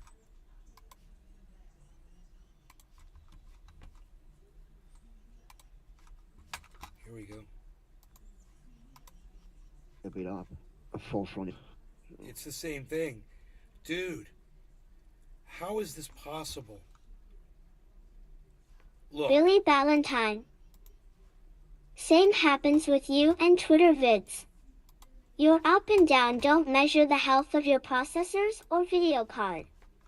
Open Windows Control Panel, click System and Security, and then click Device Mana. Open the Display Adapters section, double-click on the name of your AFIX card, and then look for whatever information is under Device Status. This area will typically say, this device is working properly. If it does not, it's your system. If it does, it's them. Oh yeah, it's working properly. It's always says Doom that. Chaser 1. The biggest news today that I seen was Mexico applying to join BRICS.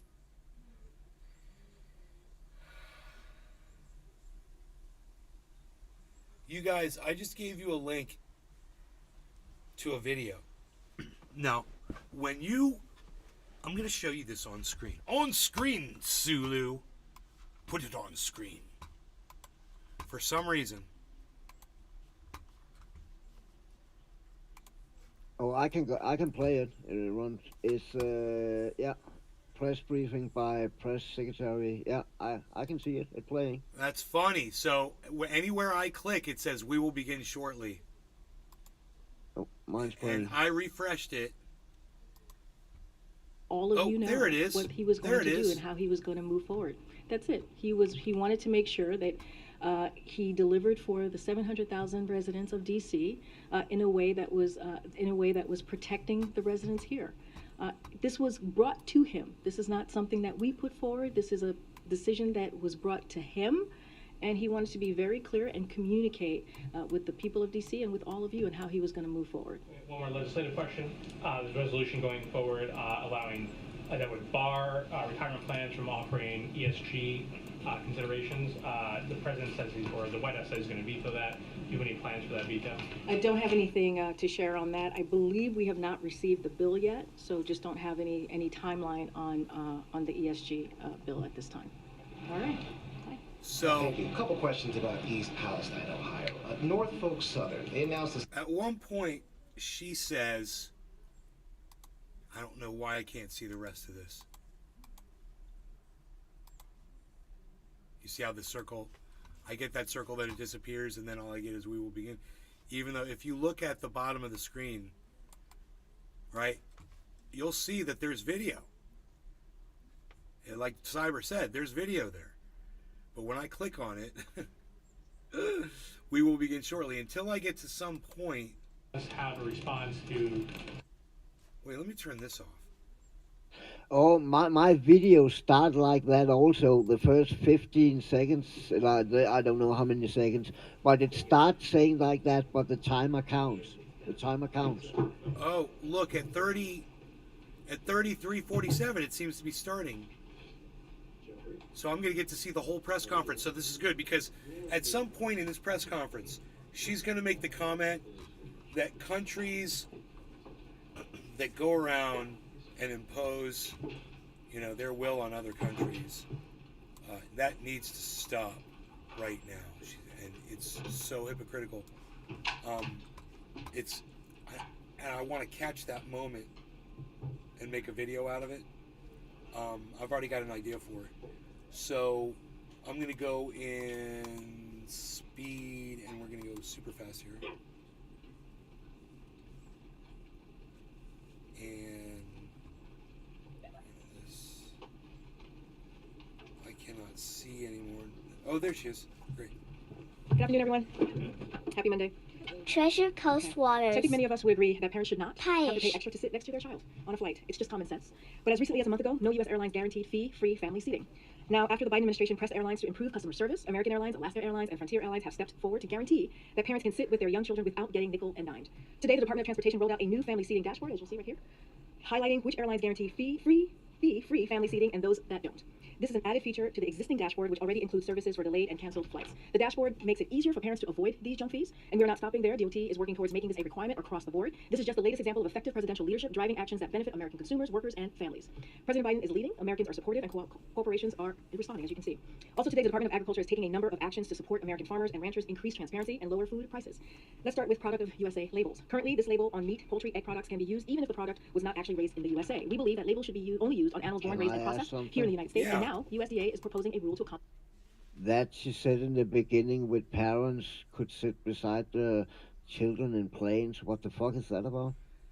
I know it has nothing to do with what you want to talk about. There was a policy where they were not allowed, they were just seating people in seats, I guess, or something, and they want to make sure that they can't separate families now. So they want to pass legislation that will force the airlines to do this, to impose this policy on their flights. Roger that. I mean, it makes no sense to split a child up from the parents. Exactly. You just, the tickets should all. Sorry about. No, that's cool. The tickets should be together. You should be able to get those tickets together, and you shouldn't have to worry about it when you're arriving. But parents, they should show up early, before they start boarding at least, and say, hey, I want to make sure, I'm seated with my kids. Accomplish just that.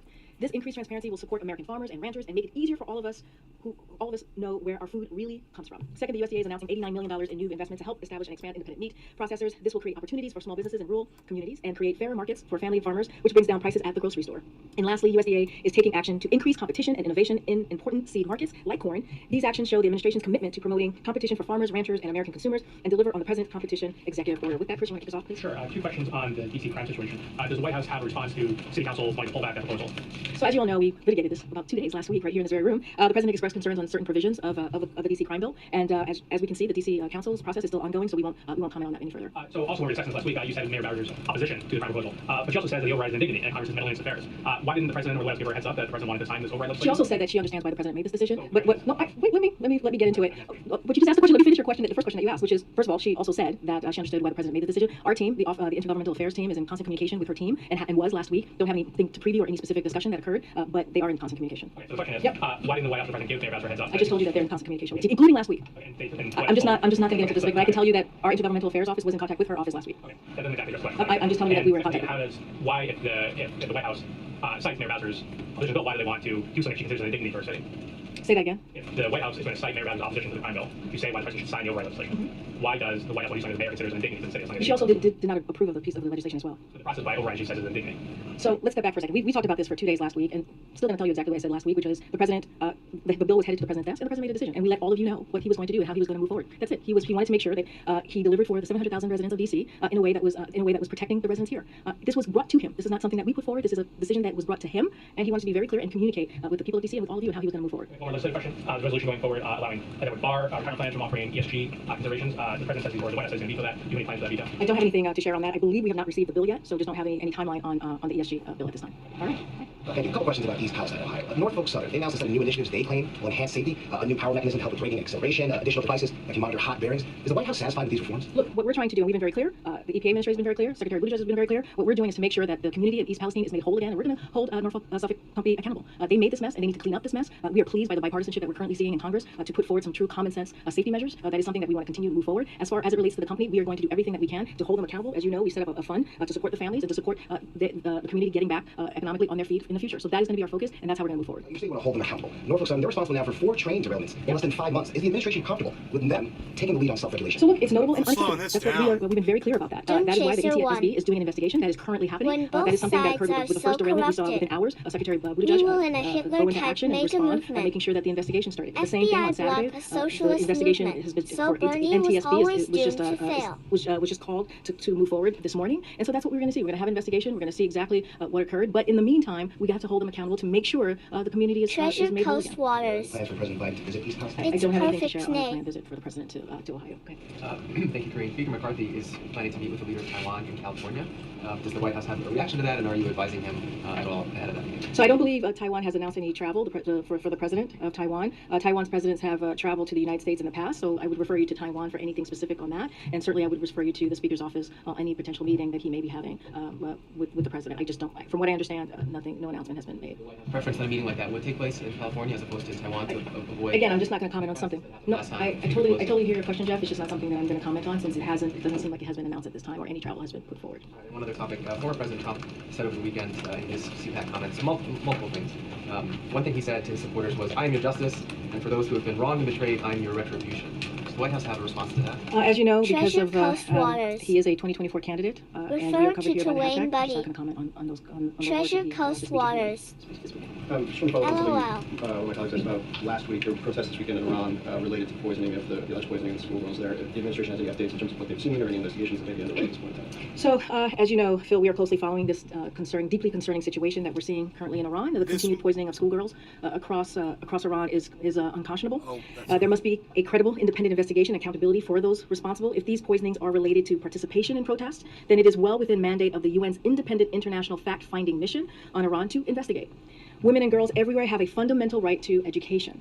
Time and time again, it has been demonstrated that when women and girls receive an education and are able to contribute to their economies, it benefits society as a whole. So the possibility that girls in Iran are being possibly poisoned simply for trying to get an education is shameful, is unacceptable, and our thoughts remain with the victims and their families. And again, it is unacceptable and unconscionable. Just from where there were reports over the weekend that there are 2 Ukrainian fighter pilots that are in the United States right now training on simulators. Wondering if we're supposed to read that as... To education.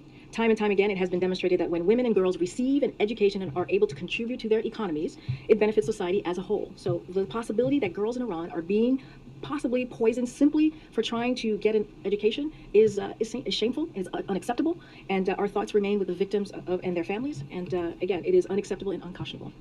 Just from where there were reports over the weekend that there are 2 Ukrainian fighter pilots that are in the United States right now training on simulators. Wondering if we're supposed to read that as the potential for new capabilities the U.S. may send, or will come with the genesis of that decision making? So, look, the president has already spoken to F-16s, as you all know, and nothing has changed. For what the president said is it is not on the table for now, and so that hasn't changed. So I'll leave that there.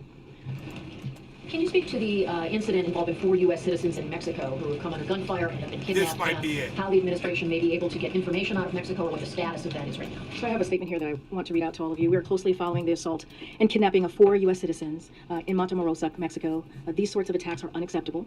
Our thoughts are with the families of these individuals, and we stand ready to provide all appropriate consular assistance. U.S. law enforcement is in touch with Mexican law enforcement.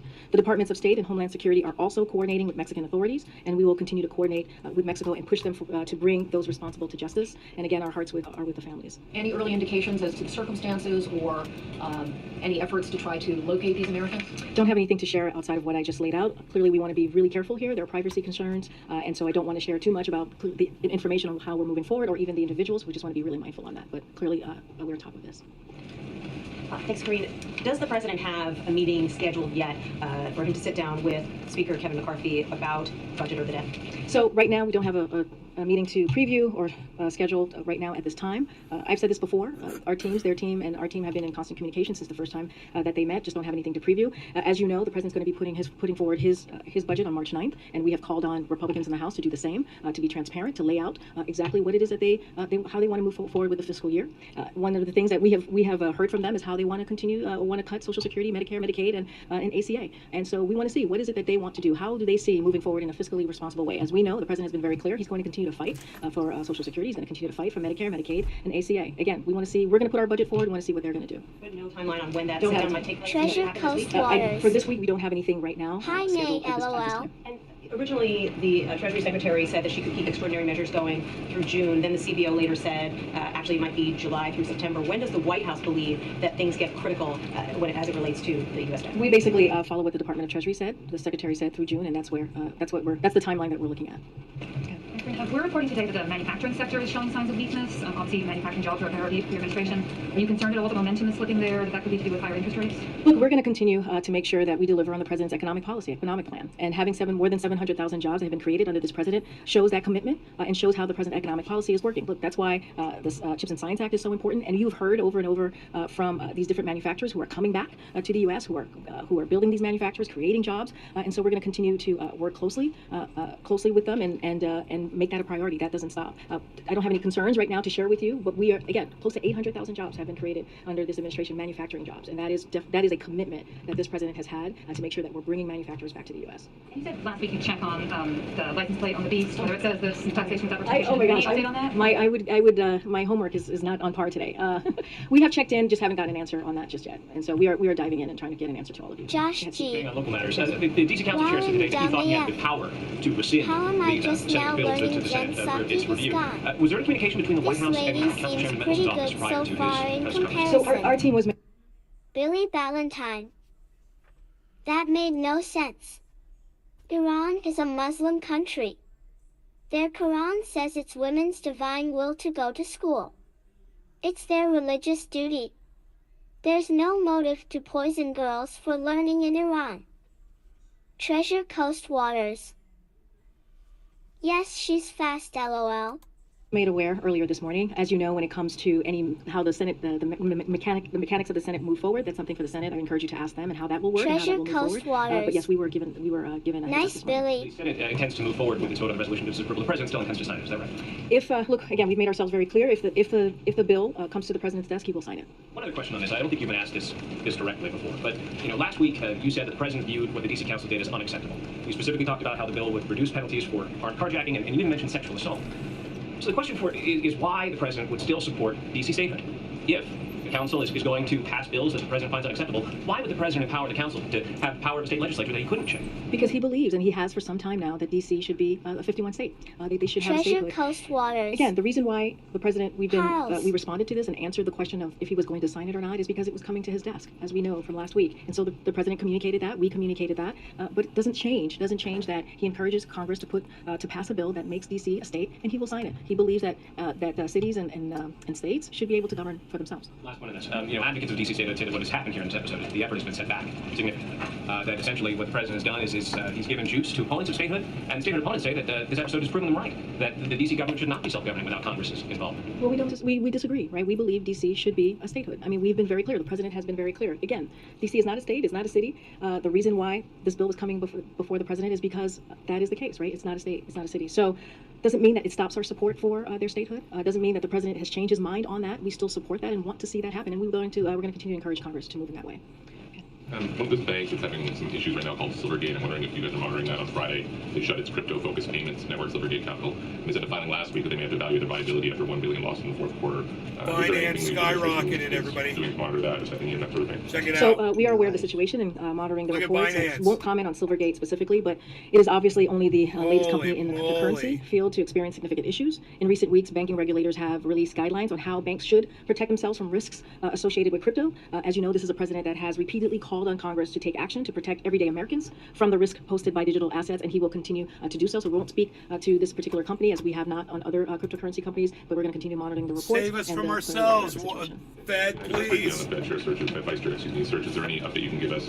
In particular, Senator Warren is a critic of Chairman Powell and has called on the administration to appoint a Vice Chair that is effectively a counterweight to Chairman Powell in decisions on interest rate hikes. Do you have a view on that? Are you, in essence, trying to counterweight the chairman in this process? And where is the process at right now? I'm certainly not going to get ahead of the president's process or lay out what he's thinking or how that process is going to move forward. What I can say is this is a priority for this president. I don't have anything to preview on any specific candidates or announcements, but clearly we'll have something in the near future.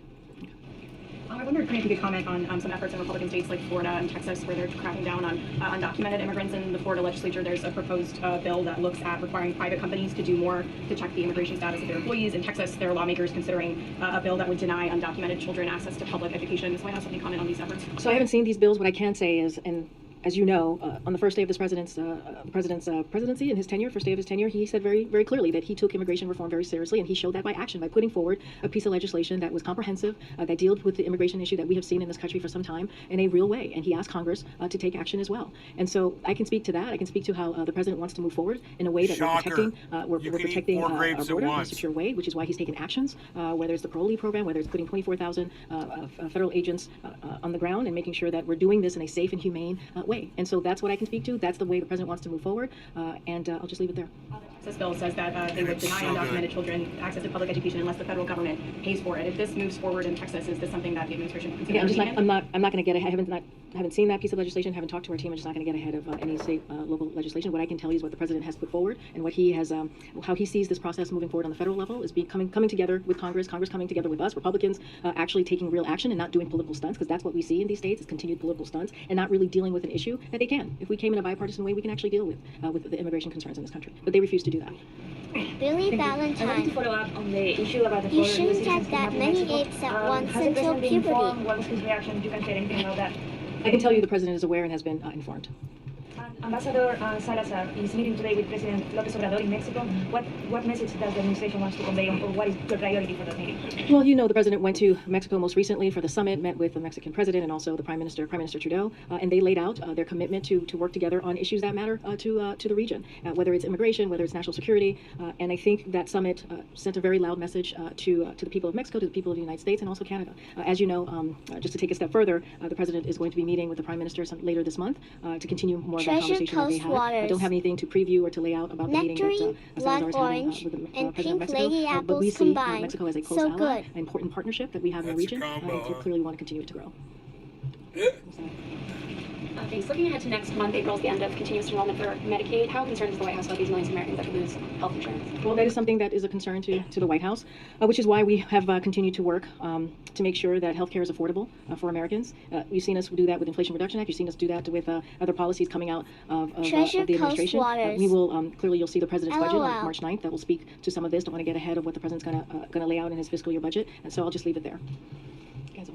The president has said that his plan on the budget would reduce the deficit by $2 trillion over the next decade. Look at that hair! How did the administration land on that number of $2 trillion? And then, does that mean that the president does believe the current path of growth in the national debt is hurting the economy? Trying to gauge his concern level around the growth of debt, given that we've heard about that $2 trillion number. So what I'll say is the president understands his fiscal responsibility. He understands how important it is to lower the deficit, which is why he was able to do that the first 2 years by $2.7 trillion. And so by him saying that he's going to do that by $1 trillion over the next 10 years, continues to show that commitment. And so that is incredibly important. And we have said, if Republicans want to have a real conversation about how to lower the debt, then he's ready to listen. He's ready to hear what they have to say. That's why we have said we're going to put our budget forward on March 9th, and we're waiting to see what they're going to do. It looks like a makeup applicator. To add $3 trillion as you think about them giving tax rate giveaways to millionaires and the rich and the wealthy, as they talk about going to Medicare, Social Security, Medicaid, ACA. That's what they're bringing. And we're saying, you know what, we're going to protect those really important programs, and we're going to put forward, he's going to put forward a fiscal so does budget. she, bro. I'll say a little bit more about makeup this week. applicators, He's going to deliver remarks from Pennsylvania, just more like and he's going to show his plans to invest in America, continue lowering costs for families, protect and strengthen Social Security, Medicare, reduce the deficit, and more, as you just asked that question. And so you can expect to hear more from us in the days leading up to Thursday. We'll have additional information of some of those pieces as we head into Thursday. Quickly, explain the reasoning for traveling for the budget rollout. Going to Pennsylvania for this, obviously that's an important state when it comes to a forthcoming election. Why travel to? So I'm not going to get into elections, but as you know, the president is Pennsylvania is very close to his heart. He sees that as his second home, and so we believe when we go out there and travel and go to places like Pennsylvania and other states, it's an opportunity for the president to talk directly to the American people. This is important, right? When you think about the fiscal year budget, you think about how the president's going to lay out his plan for the American people. He thinks it's important to do that and make sure that that he talks directly to the people, to American people out there, and that's what you're going to see him do. And so he'll just happen to be doing it in Pennsylvania, a place that we travel to a lot, as you all know. Those who travel with us. Go ahead, Ed. Yeah, thanks. I want to ask you about energy policy. So if the president had allowed the Keystone Pipeline, the Keystone XL, to go forward, it would have been operating today or very close to being turned on today. Any regrets about canceling that project, and any consideration of reversing any energy policies for a more balanced approach going forward? So look, the president has been very clear about how he's approaching the energy space. He does it in a way that is responsible. He does it in a way that delivers for the American people. There's nothing new here. The decision that he's made, at the same time, having one of the most important historical climate when it comes to climate change investments and policies. That is not going to change on how the president moves forward here. It is when he walked into the administration, he talked about how climate change was one of the important crises that we needed to address, and that's what you've seen from this president the last 2 years. And that's not his decisions are not going to change that. But even with there was a leaked memo that showed that energy, if we had charged less for certain drilling oil permits or royalties in a part of Alaska, then there'd be more energy security. So I'm not going to speak to leaked memos from here. That is not something that I'm going to do. I believe the leaked memos from the Department of Interior that you're speaking to, just not going to do that. I encourage you to reach out to the Department of Interior. Way in the back. Way yes, in the back. Thank you. Well, the person behind you. Yes, someone new. Someone new. Thank someone you. I new. appreciate that. Tori with Spectrum News, by the way. Thank you so much. Sure. On the note of the budget proposal, this is happening. He's unleashing or unveiling this proposal under the shadow of the debt ceiling. And, since February was the last time, according to House Speaker McCarthy, the president sat down with the speaker to talk about some type of deal. McCarthy says he rejects, a clean increase without some concessions or spending cuts. Is the president going to come back to the table with McCarthy to talk about it? What's the plan here? He never came to the table to negotiate on the debt ceiling. That was not something that occurred. That is not something that's happening. We've been very clear. We're not negotiating around the debt ceiling. This is something that Congress needs to do. It is their constitutional duty. It is something that has happened 78 times since 1960. It is something that happens in a bipartisan way. They should not put the full faith and credit of this country hostage. Should not keep that hostage. And so this is something that we believe that should happen without conditions. And so that's how we've been moving forward. We've been very, very clear about that. I just talked to one of your colleagues about the thing that we are happy to talk about is how to lower the deficit. We are happy to have the president would look forward to having a conversation, a real conversation with House Republicans on how to do that, because he has been successful in doing that. $1.7 trillion the first 2 years, and he'll share more with his budget on March 9th. Has been sounding that much. Says we're about 3 or 4 months away from true disaster here. Is that not at all concerning that there can't be some deal? Yeah, and that should be concerning to House Republicans. It should be, because this is something that has been done again multiple times over the last several decades, and this is something that is their constitutional duty to do, is to lift the debt ceiling, and it's been done in a bipartisan way. They did it three times under the last administration. They're addicted to spending. Wow, James. I'm going to take that because I think I'm playing. I have two. First of all, Taiwanese president, how does the White House feel about her proposed visit to the U.S.? What outcomes do you hope to see from it? And will any administration officials be meeting with her? Right now, there's no planned travel, so I'm not going to speak to a travel that has not been planned. And as stated earlier, it wouldn't be the first time that a Taiwanese president has traveled to the U.S. But I'm just not going to speak to a travel that has not been locked in yet. He has a second question about the International Women of Courage Awards. You're giving an honorary award to the women and girls of Iran. Who's going to be accepting that on their behalf? And what sort of message does it send? If they can't be here, they can't participate. She's so stupid, what is the point of doing She's this? Well, we literally think it's waiting incredibly for important to do Republicans this. to First of tell all, them how one to of the save reasons that we're money doing is here what at the she White House said. is we wanted to bring those stories, Billy these Bob incredible Thornton. women, to the White House, to a bigger Look stage, at all right? To the those biggest Peter stage that we Puffers could. in And we're that doing it right room. here at the White House, which we think is incredibly important for women around the world, but also women here and young girls here to hear the stories of these incredible individuals. Girls everywhere need to know that there are women who are fighting for them, transforming their communities and building a better world for all of us. And so we think it's critical, we think it's important, we think it needs to be seen, and we are really thrilled to see this on Wednesday. Don't have anything more to share. We'll have more to preview in the next day or two.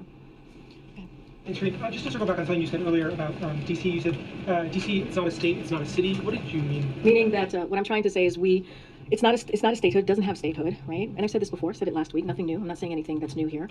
And because it's not a statehood, right, the president had to make a decision. This bill was brought because this bill was about to be taken to his desk, and that's the only reason this is happening. And so again, the president's going to continue to support DC statehood so that we can see it govern for itself. That's what he believes. He believes that cities and states across the country should be able to govern on its own. Can you just give us, I know this was a decision made last week, but obviously affects hundreds of thousands of people here in the district. 700,000 people. Yeah. What was there a policy process around this decision? When did the president know about it? Did he speak with the mayor himself? Were there any sort of conversations, or how did he come to this decision? So I don't have a timeline to lay out for you on the process and how it occurred. I don't have a conversation to preview for you with the mayor. As I mentioned before, our offices here, not just Intergovernmental Affairs, but other White House offices are in regular touch with the mayor and her office and her staff, but just don't have anything to lay out. But look, the president knew he had to make a decision.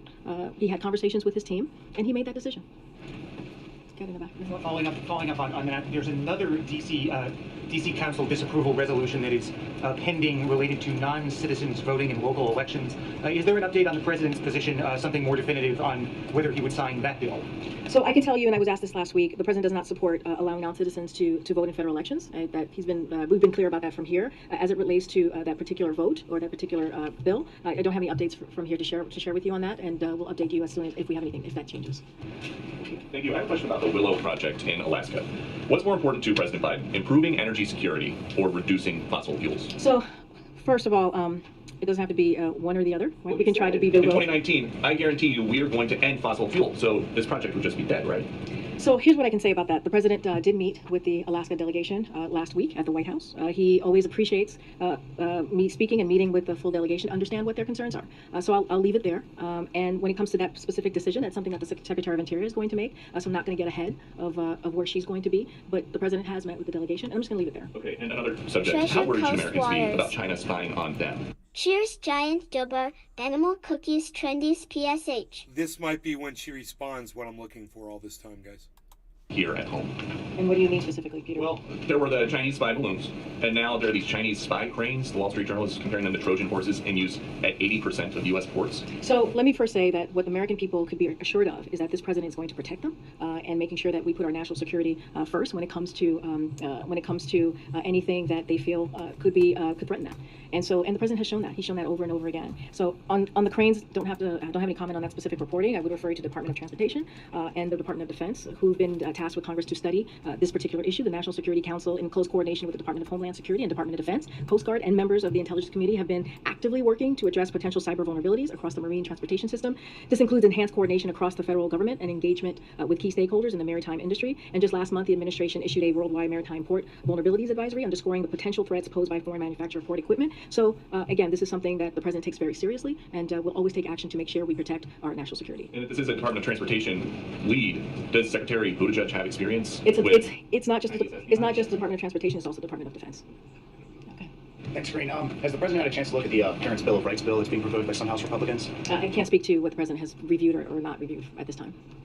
Okay, go ahead. Last week, the Department of Justice acknowledged that in 2020, they'd used the FBI had used 702 authorities to illegally spy on a member of Congress. Can you tell us who that member of Congress was? Has that member of Congress been briefed by the White House?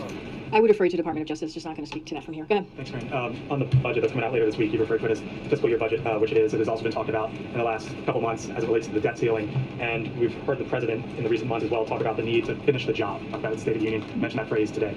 Should we view the budget that's coming out, I know you won't get into specifics, but in terms of this fiscal year document, in terms of needing to take on the debt ceiling, or in terms of something much bigger than that, a job that the president wants to finish in the upcoming? So when he talks about finishing the job, he talks about looking at the first 2 years of his administration and what he's been able to accomplish. You hear the president speak to how he has built an economy or wants to continue to build an economy from the bottom up, middle out. You think about the historic pieces of legislation that he's been able to get done. We were talking about, someone just asked me about the manufacturing jobs. Almost 800 manufacturing jobs have been created under this president. That's because of his policies. You think about the Inflation Reduction Act, which lowers costs on healthcare, lowers costs on energy. It's going to change many people's lives. If you think about insulin and capping that at $35 for our seniors, all of those things are incredibly important. He wants to build on that. But then if you move forward and you fast forward and you look at just November and what happened during the She knows damn well Biden hasn't said anything cold to her ever. midterms, the American people are very clear. They want us to come together and continue to deliver. So does everybody They want else. us to continue to fight for their freedoms. Everybody's they want us paying to attention. continue to make sure that we lower cost. And so that's what the president's talking about. He wants this. He's asking and saying to Congress, come work with us, Republicans. Why don't we come together and work in a bipartisan way so we can finish the job? And that was the message that the president said in front of Congress at the State of the Union, to finish what he started.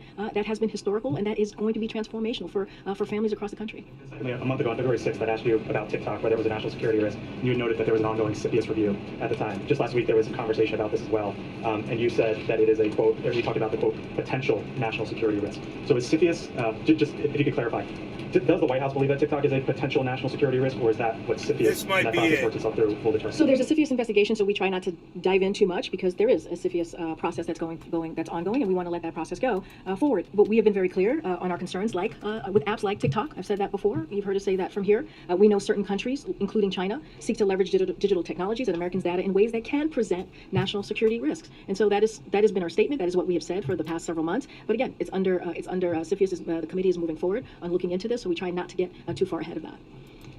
Go ahead.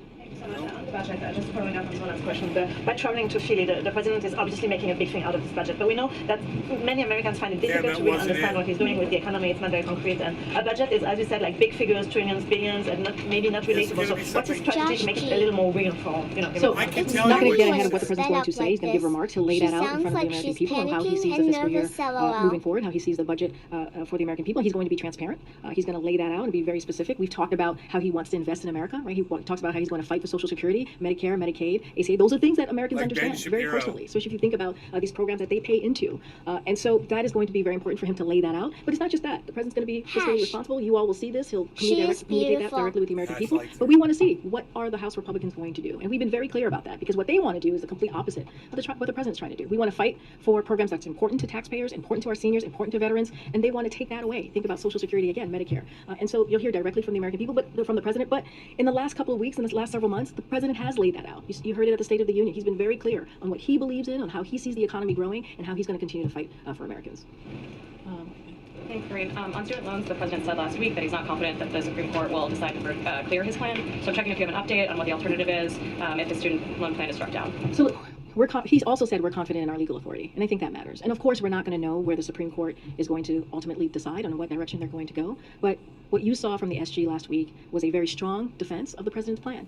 And right now, the plan that we have before the Supreme Court is the plan that we have for the American people. And we believe that, again, we have the legal authority that the other side does not. It does not have the standing or the merit to really move forward with what they're trying to do. And it is unfortunate. It is unfortunate that you have certain elected officials across the country that are trying to prevent nurses and doctors and teachers from getting this type of benefit. We're talking about 90% of Americans who are part of this program, that are considered for this program, make less than $75,000 a year. 90%.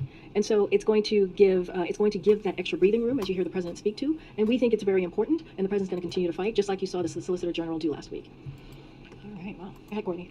I wanted to ask you about a bill that passed the Senate last week on declassifying the origins of COVID-19. The bill passed by unanimous consent in the Senate. What's the president's position on it? So I was just talking to my colleagues about that. I need to connect with the National Security Council to speak more on that. But yes, that just was a flag for me coming out before I came out. Okay, Brian. Thank you very much. King Charles is going to go through a coronation ceremony on May 6th. Foreign countries and foreign governments have been notified about that. Will the president attend? Will President Biden attend King Charles' coronation ceremony? So I don't have anything to. We don't have anything to announce at this time about a travel to the UK or a delegation at this time as well. But I can say that the United States will be represented at King Charles' coronation, and I expect that we'll have more information to share on that soon. If the president doesn't attend, should it be seen as a snub to the monarchy or a snub to King Charles? No. There's going to be U.S. presentation. So just don't have anything to share at this time. Okay. Great, thanks. There was a report last week about how Ford's F-150 Lightning, their electric EV truck, is contributing to high pollution and deforestation in Amazon. Does President Biden regret endorsing that truck back in 2021? Has anyone talked to Ford about how they should source aluminum for the frame from a different mine? No, do not regret that, and don't have any conversation to read out at this time. Real quick, yeah. I know you're probably going to say Hatch Act is restricting you in this, but is the president annoyed, frustrated with Marianne Williamson for jumping in the race ahead of him? Did he want a clear field to run against the Republican nominee in 2024? Just not tracking that. I mean, if I had what's it called, a little globe here against the wall, then I can tell you. But I mentioned A-ball, whatever. If I can feel her aura, I just don't have anything. I just don't have anything to share on that. Oh, boom! I bet I'm gonna be the first podcaster to find that. Wow. Oh my God. This turned out to be a freaking expedition that led to a discovery of gold I wasn't expecting. I'm going to tell you what I was looking for was, let me tell you, she's good at her job, man. I really actually enjoyed listening to her talk this whole time. It was very informative, and she's very polite, and they get along very well, the press and her, and I like that. That's the kind of press conference I like, and she's professional, and she conducts it in a professional way. I got to give her 100% credit for that. Hey, and on Women's Day, too. It's National Women's Day. So great, man. Great. So we can really appreciate a woman right now. We can honor this one right here. If that's okay, I'm calling her a woman. Is that okay, ladies? You guys still possess this one, right? Okay, just let me know. I don't want to go back on it or whatever. We'll move on. But this is my point. She said, I heard on another clip from CNN where she was just making comment about, and it was kind of like just a little afterthought. She had said, countries that go and impose their will on other countries, that needs to stop now, or something like that. She made a comment like that, and that was the comment I was looking for, right? Well, as it would turn out, she just says this instead, which, you know, makes me forget all about what I was doing before. This is it, and I'm going to write this down. 121. This is crazy. Basically, 121. Let's go back. 121.15. 121. Let's go to 120.30. Billy Ballantyne. 120.30. I tested my wife's wrinkle cream on my ball sack. Crap doesn't work at all. Balls are still wrinkled, huh? Has anyone talked to Ford about how they should source aluminum for the frame from a different mine? No, do not regret that, and don't have any conversation to read out at this time. Real quick, I know you're probably going to say Hatch Act is restricting you in this, but is the president annoyed, frustrated with Marianne Williamson for jumping in the race ahead of him? Did he want a clear field to run against the Republican nominee in 2024? So is this at 120.10? I want to get it right at the start. It's going to be U.S. presentation. Just don't have anything to share at this time. Okay. Kareem, thanks. There was a report last week about how Ford's F-150 Lightning, their electric EV truck, goes quick, is contributing to she handles that one so fast, and then Amazon. boom, Marianne President Williamson. Biden regret endorsing It's like that truck he's like back in he's a 2021. boxer, Has anyone talked and he to Ford threw about like how kind of they like should a source fame aluminum punch, for the frame and she from a different mine? fell for it or something, No, and he do just not throws a regret that, freaking and knockout right don't here. have any conversation to read out at this 120. time. Real quick. Real quick. Here comes the knockout punch. 120.37.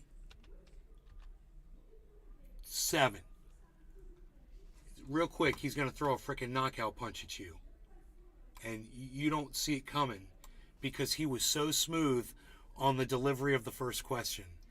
And then he throws the freaking Marianne Williamson, and she goes to the crystal ball, bro.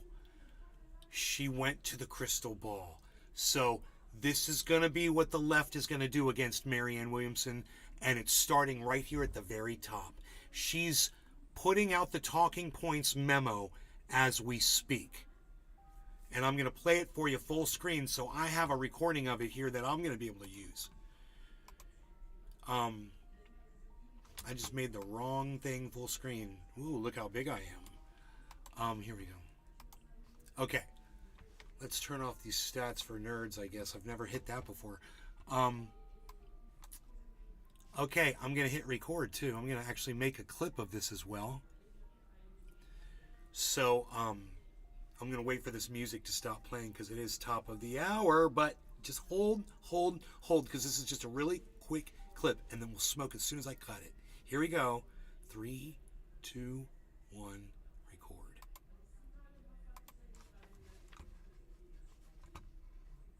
To read out at this time. Real quick. I know you're probably going to say Hatch Act is restricting you in this, but is the president annoyed, frustrated with Marianne Williamson for jumping in the race ahead of him?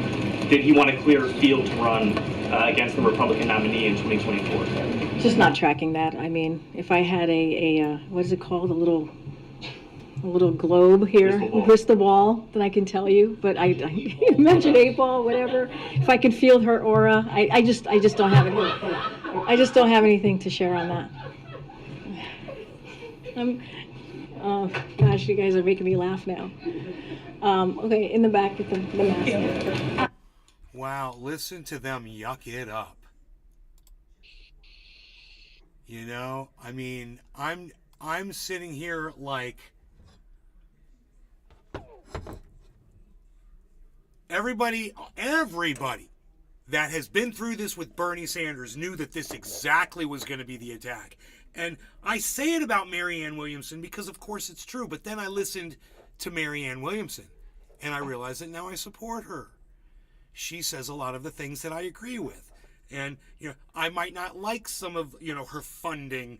I might not like some of the things she says. I might not like the fact that she thinks that we're all interconnected with energy and that crystals and things work and whatever she believes in. This was going to be the attack against her, though. And that right there was the talking point memo coming down from the White House for the entire letter. Now watch Twitter. It's gonna be the whole, and you know, she's really elevated herself politically by staying out of the fray, and when she engages people, she does it very professionally. She's very professional, like this woman is. Marianne Williamson is all. You guys saw her her announcement speech when she announced that she was running for she was going to run for president of the United States. We watched it together on this show. She was impressive, and she made a lot of sense. All right, Cyber, you ready to smoke? I'm ready. All right, we've got Scooby-Doo. All right, is he still here? Because I'm not hearing people enter and... Wait, no, it's just me and you. Oh, wow. I'm not hearing him come or go. I don't hear him come or go. I don't know why that is. No, I didn't hear it either. Okay. But it happens all the time. Yeah, I know. All right, well, cheers to It's everybody. why when I Go ahead. play games, I have the overlay up. It's easy to see, but else I don't fucking see it. All right, I'm packed. Okay. Cheers, Cyber, no law regarding cannabis. Billy, cheers. Hash, cheers. Josh G, cheers. Cheers, guys. Cheers, bro. Cheers, everybody.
All right, let's finish this up really quick here. See if she's going to say... Thank you. With regard to the budget, do you know, can you speak to if there's been any argument against pursuing renewed COVID funding within the president's budget? And if so, what happens? Yeah, I'm not going to get ahead of the president's budget at this time. You'll hear directly from him on Thursday. I mentioned how we'll have some parts of his budget that we'll kind of lay out for all of you ahead of Thursday. I'm just not going to get ahead of the president at this time. Okay, go ahead. Go ahead, you. Go I ahead. want to ask you about the protests over the weekend near Atlanta. Dozens of people were arrested protesting the so-called cop city. Is the president aware of this? And is the White House worried about this escalating? Wait, say that again. What was the protest? The protest was, it's a facility, a training facility that's being constructed for police officers. It's called Cop City. It's near a black residential area. The protesters are concerned that this is going to lead to escalation of police militarization. There have been 23 that have been charged with domestic terrorism, but there were 35 people arrested. So the concern is the president aware? 35 people accused, arrested, and charged with domestic terrorism. She's playing dumb and hasn't responded yet to say that the president is more than fully aware of this situation of domestic terrorism inside his own country. Certainly, right? Aware of this? Is the White House concerned about this escalating? And then I also had a follow-up. The Georgia Attorney General has said that some of the people that have been arrested were from outside of the United States, from Canada, from France, from an international group. Hey, Jimbo! That were here just They're from to Canada. undermine They're coming American over public safety. To say hello. How do? Is the White House tracking this? Canada. And how worried is the White House about this? No, we have not been, I've not heard any discussions about this protest over the weekend, so we'd have to go back to the team and see where we are, where we're standing, and a response on that. Just this is the first time I'm hearing about this protest over the weekend. Bullshit. So just would have to Treasure Coast Waters. So, LOL. domestic terrorism, and this liar is looking us all in our faces. And I want you all to know what the White House spokesperson looks like when she's lying to your face. Okay, she looks just like public safety. So is the White House tracking this, and how worried is the White House about this? We have not been, I've not heard any discussions about this protest over the weekend, so we'd have to go back to the team and see where we are, where we're standing, and a response on that. Just this is the first time I'm hearing about this protest over the weekend, so just would have to come back to you on that. All right, Stephen. Thank you, Kareem. I have a Saudi 35 Americans arrested for domestic terrorism. I've not heard. I'm the White House spokesperson, and I have not heard. What? I'm sorry, what? She's like, what? I love that. In other words, you hadn't had time to come up with what you're going to say yet because you hadn't spoken to the president yet. So you don't have anything to say about it, so you have to act like you don't know what's going on. We got you. Is my noise? Yeah, bring the noise reduction. Question for you first, and then I'd like to ask you about Russia sanctions. Regarding Saudi Arabia, there's a 72-year-old U.S. citizen named Saad al-Mahdi who was in prison for a series of tweets he wrote when he was in Florida. He was given a 16-year sentence in October, and you commented on the case then. The Saudi appeal system decided to review the case, and last month decided he needed an extra 3 years in prison, despite the White House condemning the original sentence. His son told me it was a middle finger to President Biden, and that he wants his... How long out are you? I'm packing. I'm packing. That's in the process of, son.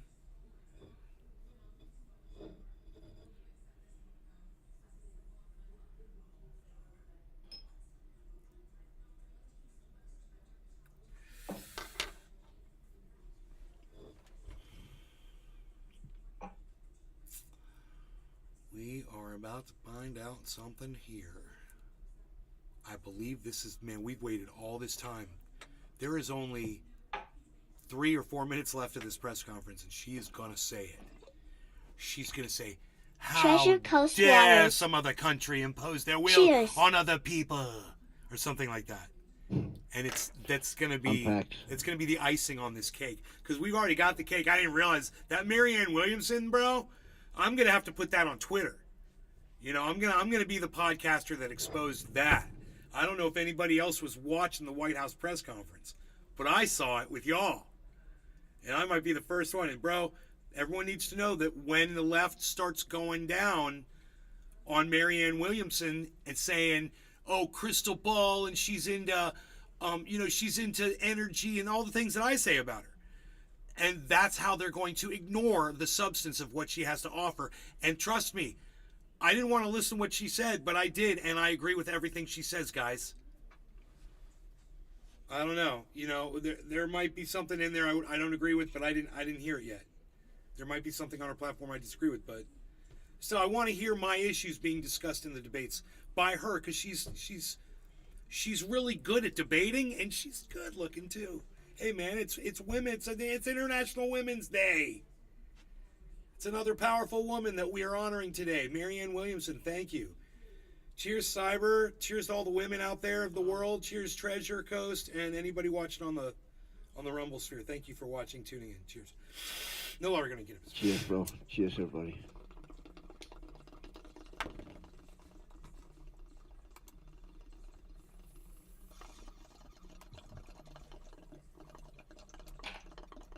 Billy Valentine. I'm going sapling hunting today. Gonna start 2 or 3 bonsai trees. Treasure Coast Waters. Yes, sir, cheers.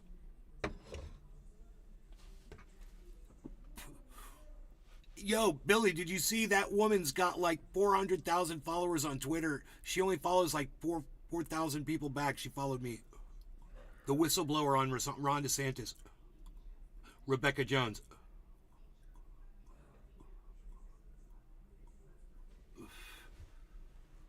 Did you see it? Okay, let's see if this is it. Father to be declared wrongfully detained. There's been some bipartisan reaction to this. Congresswoman Ilhan Omar told me that it's, quote, atrocious and unbecoming for the Biden administration not to declare him wrongfully detained. So does President Biden have a reaction to the new sentence, and is there a reaction to the one? So we have been monitoring the case of Mr. Saad Ibrahim al-Mahdi, as you know. I think I've mentioned this before, not just myself, but my National Security Council colleagues as well. Since we learned of his arrest and have been in regular contact with his family, we have brought up and raised our concerns regarding this case at senior levels at the Saudi government. So that is something that we've been very vocal about and brought up again to government officials. And exercising, our belief is exercising the freedom of expression, including through social media, should never be criminalized. I'm not going to get into the process here and how we move forward. That's something that the State Department, as it relates to these types of issues, but we've made ourselves very clear, and we made ourselves clear as well to the Saudi government. President Biden is upset about the new sentence. What I can say is that we have raised our concerns and have spoken to this particular individual a couple of times from this podium. His son told me it was a middle finger to President Biden and that he wants his father to be declared wrongfully detained. There's been some bipartisan reaction to this. Congresswoman Ilhan Omar told me that it's, quote, atrocious and unbecoming for the Biden administration not to declare him wrongfully detained. So does President Biden have a reaction to the new sentence, and is there a reaction to the one? So we have been monitoring the case of Mr. Saad Ibrahim al-Mahdi, as you know. I think I've mentioned this before, not just myself, but my National Security Council colleagues as well. Since we learned of his arrest and have been in regular contact with his family, we have brought up and raised our concerns regarding this case at senior levels at the Saudi government. So that is something that we've been very vocal about and brought up again to government officials. And exercising, our belief is exercising the freedom of expression, including through social media, should never be criminalized. I'm not going to get into the process here and how we move forward. That's something that the State Department, as it relates to these types of issues, but we've made ourselves very clear, and we made ourselves clear as well to the Saudi government. President Biden is upset about the new sentence. What I can say is that we have raised our concerns and have spoken to this particular individual a couple of times from this podium. Regarding Russia's sanctions, I'm wondering if you could share the reason why President Biden hasn't sanctioned the Russian billionaires Vladimir Yevtushenkov and Yelena Baturina. How is he handling the conflict of interest there, given his son was a business associate of these two people? And can you confirm that as sitting vice president, he dined with Baturina in Georgetown? I'm just not speaking to anything that's related to his son from here. If you want to ask a question about Hunter Biden specifically, I would refer you to his family. And as it relates to any sanctions, I'm not speaking to individual persons that are from Russia. Go ahead. Thank you. I want to ask you about COVID origins. I understand that administration is trying to get to the bottom of this. I just want to ask you if the final conclusion might look like. Is it going to look like each institution that is looking into and investigating come up with their own conclusions, or administration will have one final perspective? As you know, the intelligence community is looking into this. This is something that the president has asked since a few months into his administration, and so they're redoubling down their efforts. They're looking into the origins of COVID. Clearly, it's important. He believes it's important to get to the bottom of this, especially as we look ahead to the future and trying to prevent any future pandemics. I'm just not going to get ahead of the intelligence community. They're working through this, and I'll just leave it there. All right, thanks everybody. I'll see you tomorrow. Oh my God, man, she never said it. It must have been last week's press conference, man. It must not have been this one. I'm not going to sit through another. It was an hour and a half. Well, I don't know if that was an hour and a half, but the ladies, look at the lady. Look at the lady giving the freaking backwards peace sign.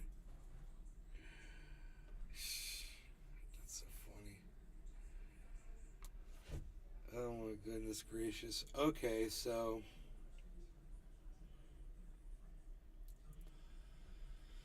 The market's recovering, guys. Look at this. It's crazy.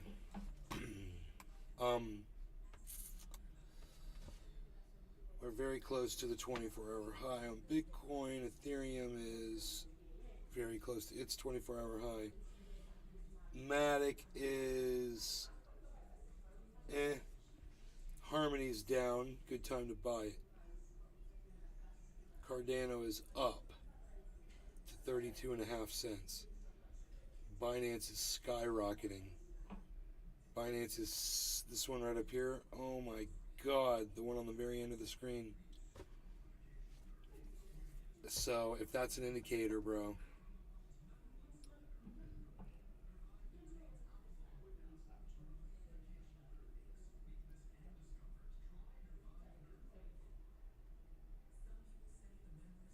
Yeah. I've got so much money just sitting there that I'm not purchasing crypto with, bro. It just gets lower and lower. Where's VRA at, man? That one that I screwed up on.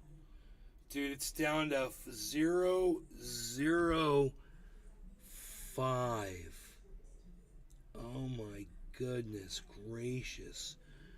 Dude, the bottom dropped out of that one. Holy moly. VRA, was that it? Was that the one? I think it was. Yeah, because Army's at 0.1. That's at 0.001. That's just fucking tenth. A tenth of a cent? Dude.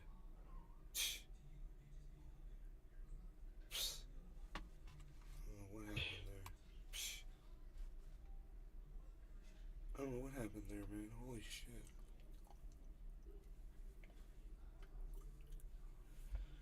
God bless America. What happened, VRA?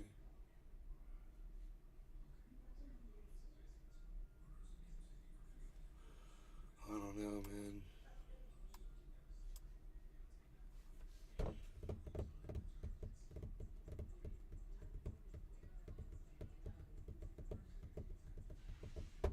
This 24-hour view is very limited. When I use different software, I have a much wider perspective when I can open it up into a brighter, like a 7-day and a 30-day and a 60-day and a 90-day. See the whole, see where it is in relation to where it's been over a longer period of time. Like Binance, it would be nice to know what the all-time high of Binance is. I'm thinking it might be close to $1,000.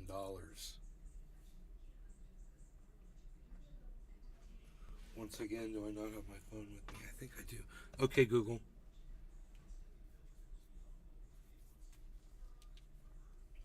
Okay, Google. What is the all-time high of Binance?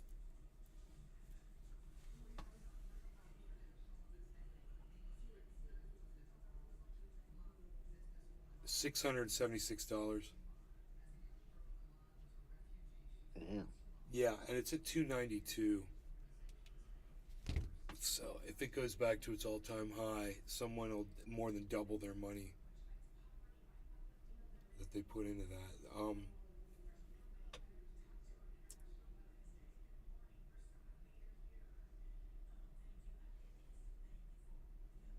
You know, money is money. When the coins go up in value, doubling your money on a big coin and doubling your money on a penny coin is the exact same output. So if you're looking at Binance and you're thinking it's going to go up to 400, 500, you know, it's at 300 right now. You're thinking, I think it's going to go up, blah, blah, blah. And you're looking at Harmony and you're like, I'm thinking Harmony's going to go up. And you're looking at Bitcoin.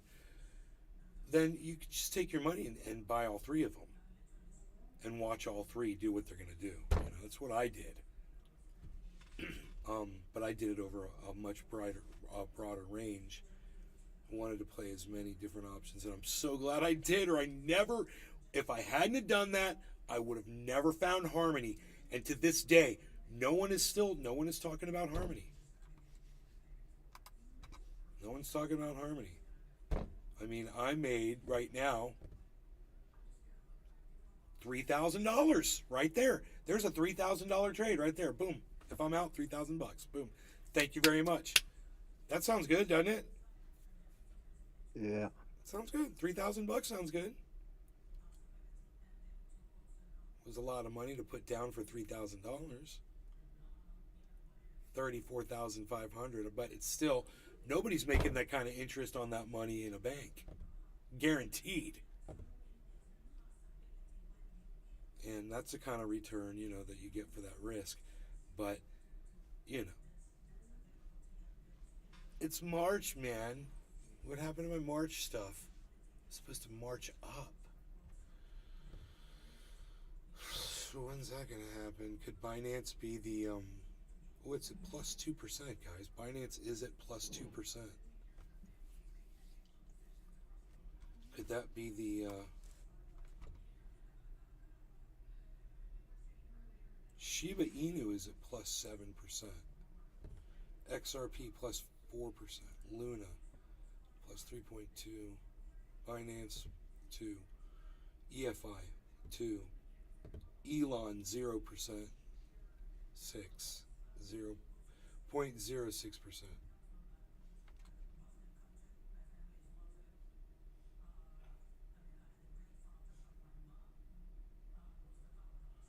Might want to watch the overall market.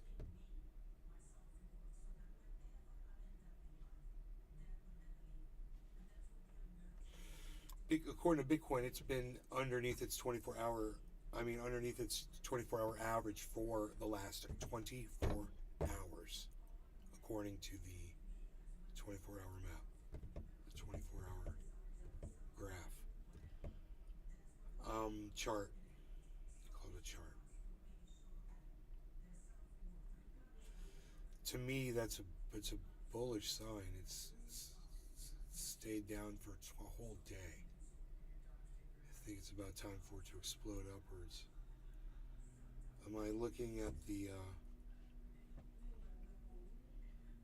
pattern what's going down? There's a falling wedge pattern on Bitcoin. It's just broken up out of in the 24 hour.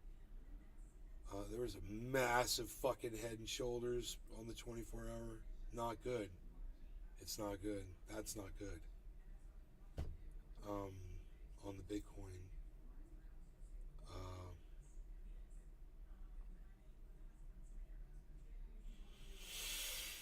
So there might be another drop because of that massive head and shoulders, but it's, man, right now it's above, it's broken up above that freaking falling wedge pattern. And based on three things, the fact that it's been under its 24 hour, 4, here, let's show you the chart here. And hopefully I won't lock up. And if I lock up, guys, I'm sorry if I lose the show. Okay, so let's just go with this. Okay, so this is our Bitcoin chart. This is our falling wedge pattern. Okay, it's been going down. And this is crazy. But this was a, what is this? Shoulder, head, shoulder, right? Inverse, so it shot up, right? Got up here and continued with the falling wedge pattern. This helped.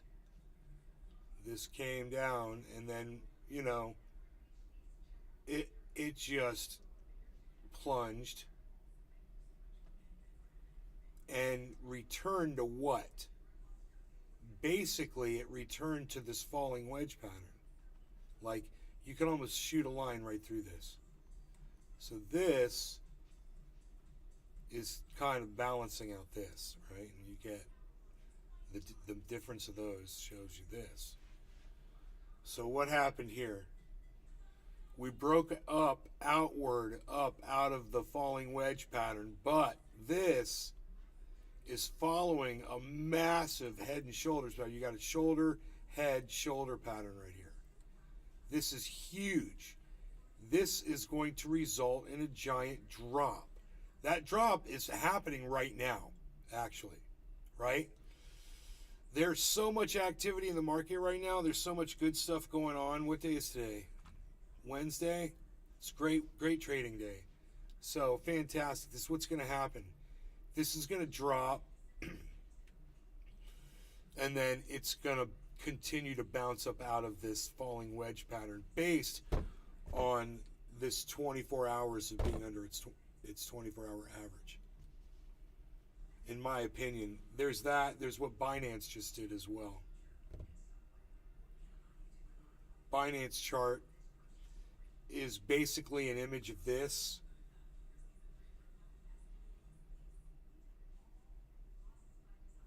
And then there's The freaking oracle. Giant spike upwards. Have a look at BlackBerry new chart. BKBY, 7 million market cap in less than a week. BlackBerry Enu. Hell yeah.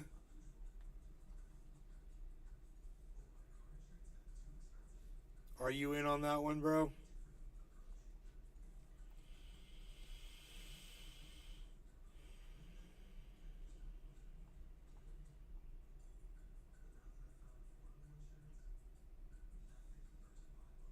Those are some altcoins, baby. Some of that altcoin action. The freaking oracle. Of course. Yeah, hell yeah, buddy. Hell yeah, butter.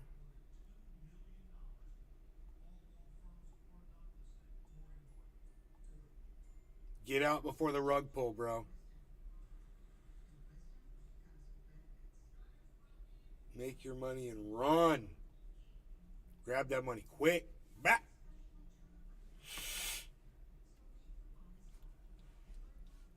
I see the same goddamn rhetoric. We got this, we got that. Oh, and we're going to do this and we're going to do that. You made me promises. You made me that you would never keep. You made me all of your promises. What? Oh, snap. Nay pulled a goddamn 1980s tune that no one has heard since the 1980s. What? Genius content. You get the genius 1980s referenced content here, folks. You don't even know what band that was. Who made that song, everybody, in the chat? 1980s band, Promises. Who was it?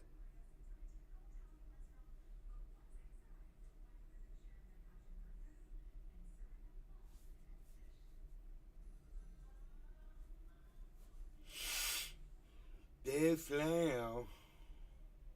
So like I said, we got that drop from that head and shoulders pattern. It's a huge head and shoulders. So I'd expect this drop to go further than 2284. I'd expect it to go way down. But it's going to reverse back up and then skyrocket up, I believe, like Binance did. So get ready for that jack. Are you ready for it? 22.95.90.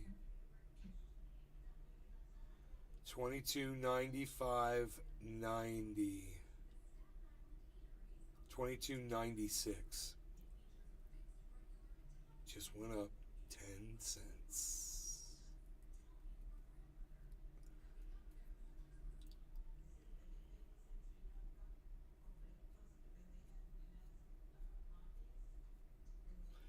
$22.97.80, $22.98.80, $22.99.40.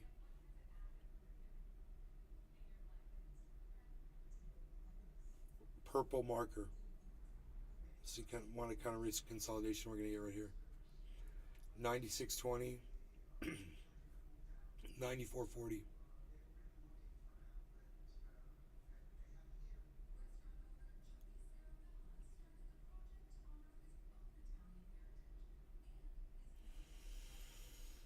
$94.40, 91. 95. That's a high bottom. The on freaking that. oracle. It's a high bottom on that purple marker, guys. Kennel It's good token stuff. is another good one. It's going to be used as a liquidity locker for any contracts launched on Shibarium blockchain, just saying. Also, Bone token is doing a very nice. Hell yeah, brother. Kennel and Bone. Very, very K9-esque. We got a low bottom on the next candle, guys.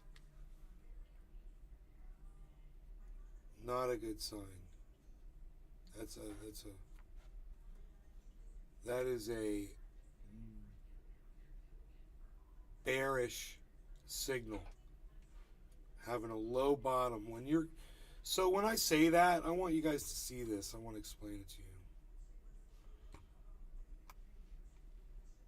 So when you look at these candles right here, you look at this purple one, and I noticed it had a high bottom compared to where this green one was. So you got this green one, the bottom of the candle is way down here. Up here, this purple candle, which is a signal that it's about to drop, had a very high bottom. So when we went to the next one, yeah, that was a good signal. But when we got to the next one, that had a low bottom, and that's not a good signal. That told me that the price was probably going to drop, and that's exactly what's happened.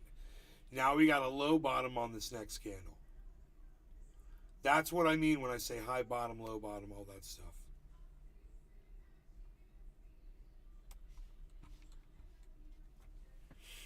Is you with me? Is you with me?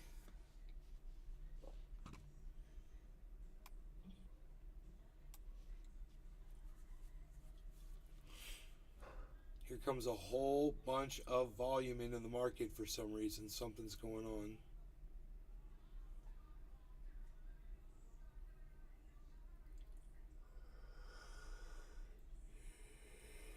Let's see what happens.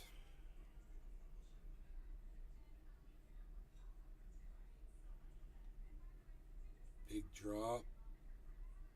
Let's see how low it goes. Here we go. Here's a huge drop. 22.59, 64, 61. It's going. I think it's responding still to that fucking giant head and shoulders pattern. Let's see how much lower it can go.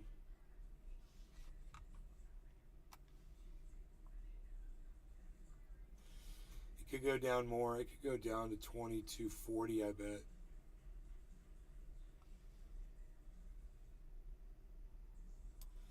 It's at 22.61. It got down to 22.55. I bet it could get down to 22.40. It's at 22.67. Let's see what happens. The reason I say that is based on looking at the head shoulder pattern. And where I'm guessing up, high bottom on the next yellow candle. High bottom. But it's dropping. You guys can't see that here. It's right there.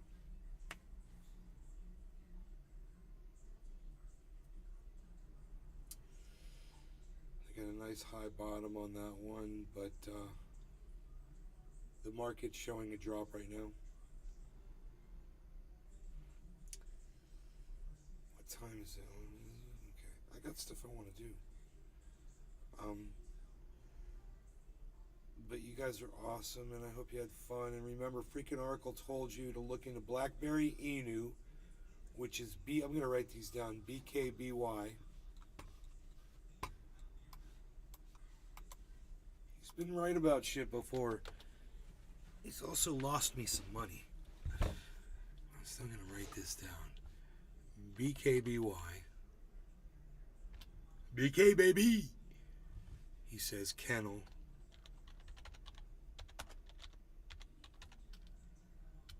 And bone. The Got it. freaking oracle. And look into Kingdom, they are giving away a Tesla Cybertruck. Oh God, my cousin would love to have that. I'd give it to him too. My cousin's kid.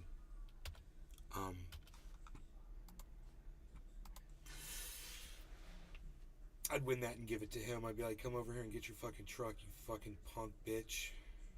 He'd be like, what? I got one of them fucking Cybertrucks, dude. I'm giving it to you. Treasure Coast Waters. Be nice to me. Come get that motherfucker. FSI.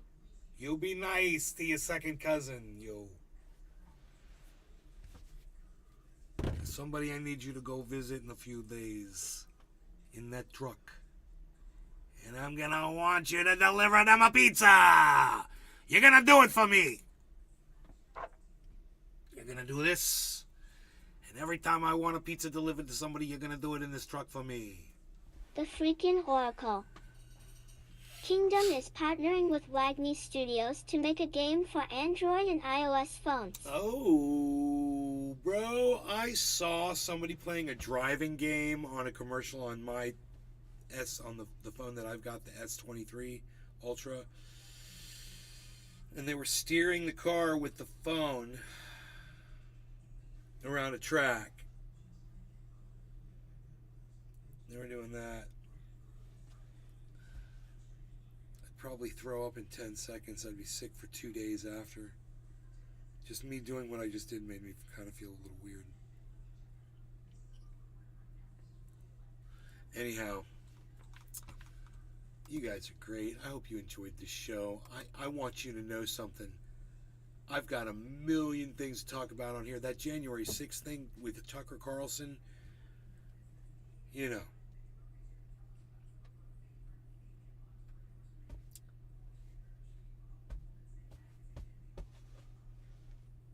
Watch the beginning of this show, I guess I'm going to say about that.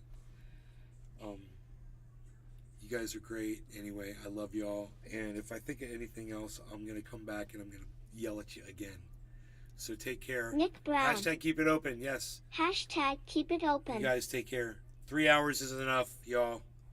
We do 3 hours like it's nothing. I get you 3 hours of content like it's nothing. We're watching the cryptos. We're talking the news. I'm giving you views. I'm looking at you. You're looking at me. You're looking at you. K. John. Much love. Thank you, K. John. All right. Nick Brown. Thanks, bro. Yes. Yes. You guys take care. Bye. Bye-bye. I'm going to go play with the creek for a second. I got something I got to do. I got to do the creek. I got the creek. I'm creaking. I got to go. Oh, I got videos, don't I? And pictures. I do. I got good videos and pictures. I'll take more. Treasure Coast Waters. Peace, bro. All right. To you too, my friend. My friend. Congratulations. Yes. You've received 100 messages today with Restream Chat. Unreal. 26 minutes until full. This phone is fully charged. You're all very good, yo. You know, I will only snort half a line of ultra potent super male vitality in the morning because it is so ultra potent. And then once I do that, I will eat at least. Wow, look at this crypto market taking off on Nays Garden. This is really exciting. You know, when I'm watching the crypto market take off on Nays Garden, it is so ultra potent. I will watch at least half of his show before I will go back and watch the other half of ultra potent Nays Garden because Nays Garden is so ultra potent. And look how trippy Nays Garden is. Suddenly I go in there and I take my second half of an ultra potent line of ultra potent super male vitality because it is so ultra potent. And let me tell you something. Nays Garden has become trippy for me. I'm looking at it and the lines are going up and down. I don't understand why. I'm looking at it and then I realize we're entering another dimension. That's correct. The interdimensional shape-shifting reptilian aliens are coming to steal our thoughts. That is exactly what's going on screen right now. You're literally feeling it going on. You're watching the numbers being pushed and shoved around.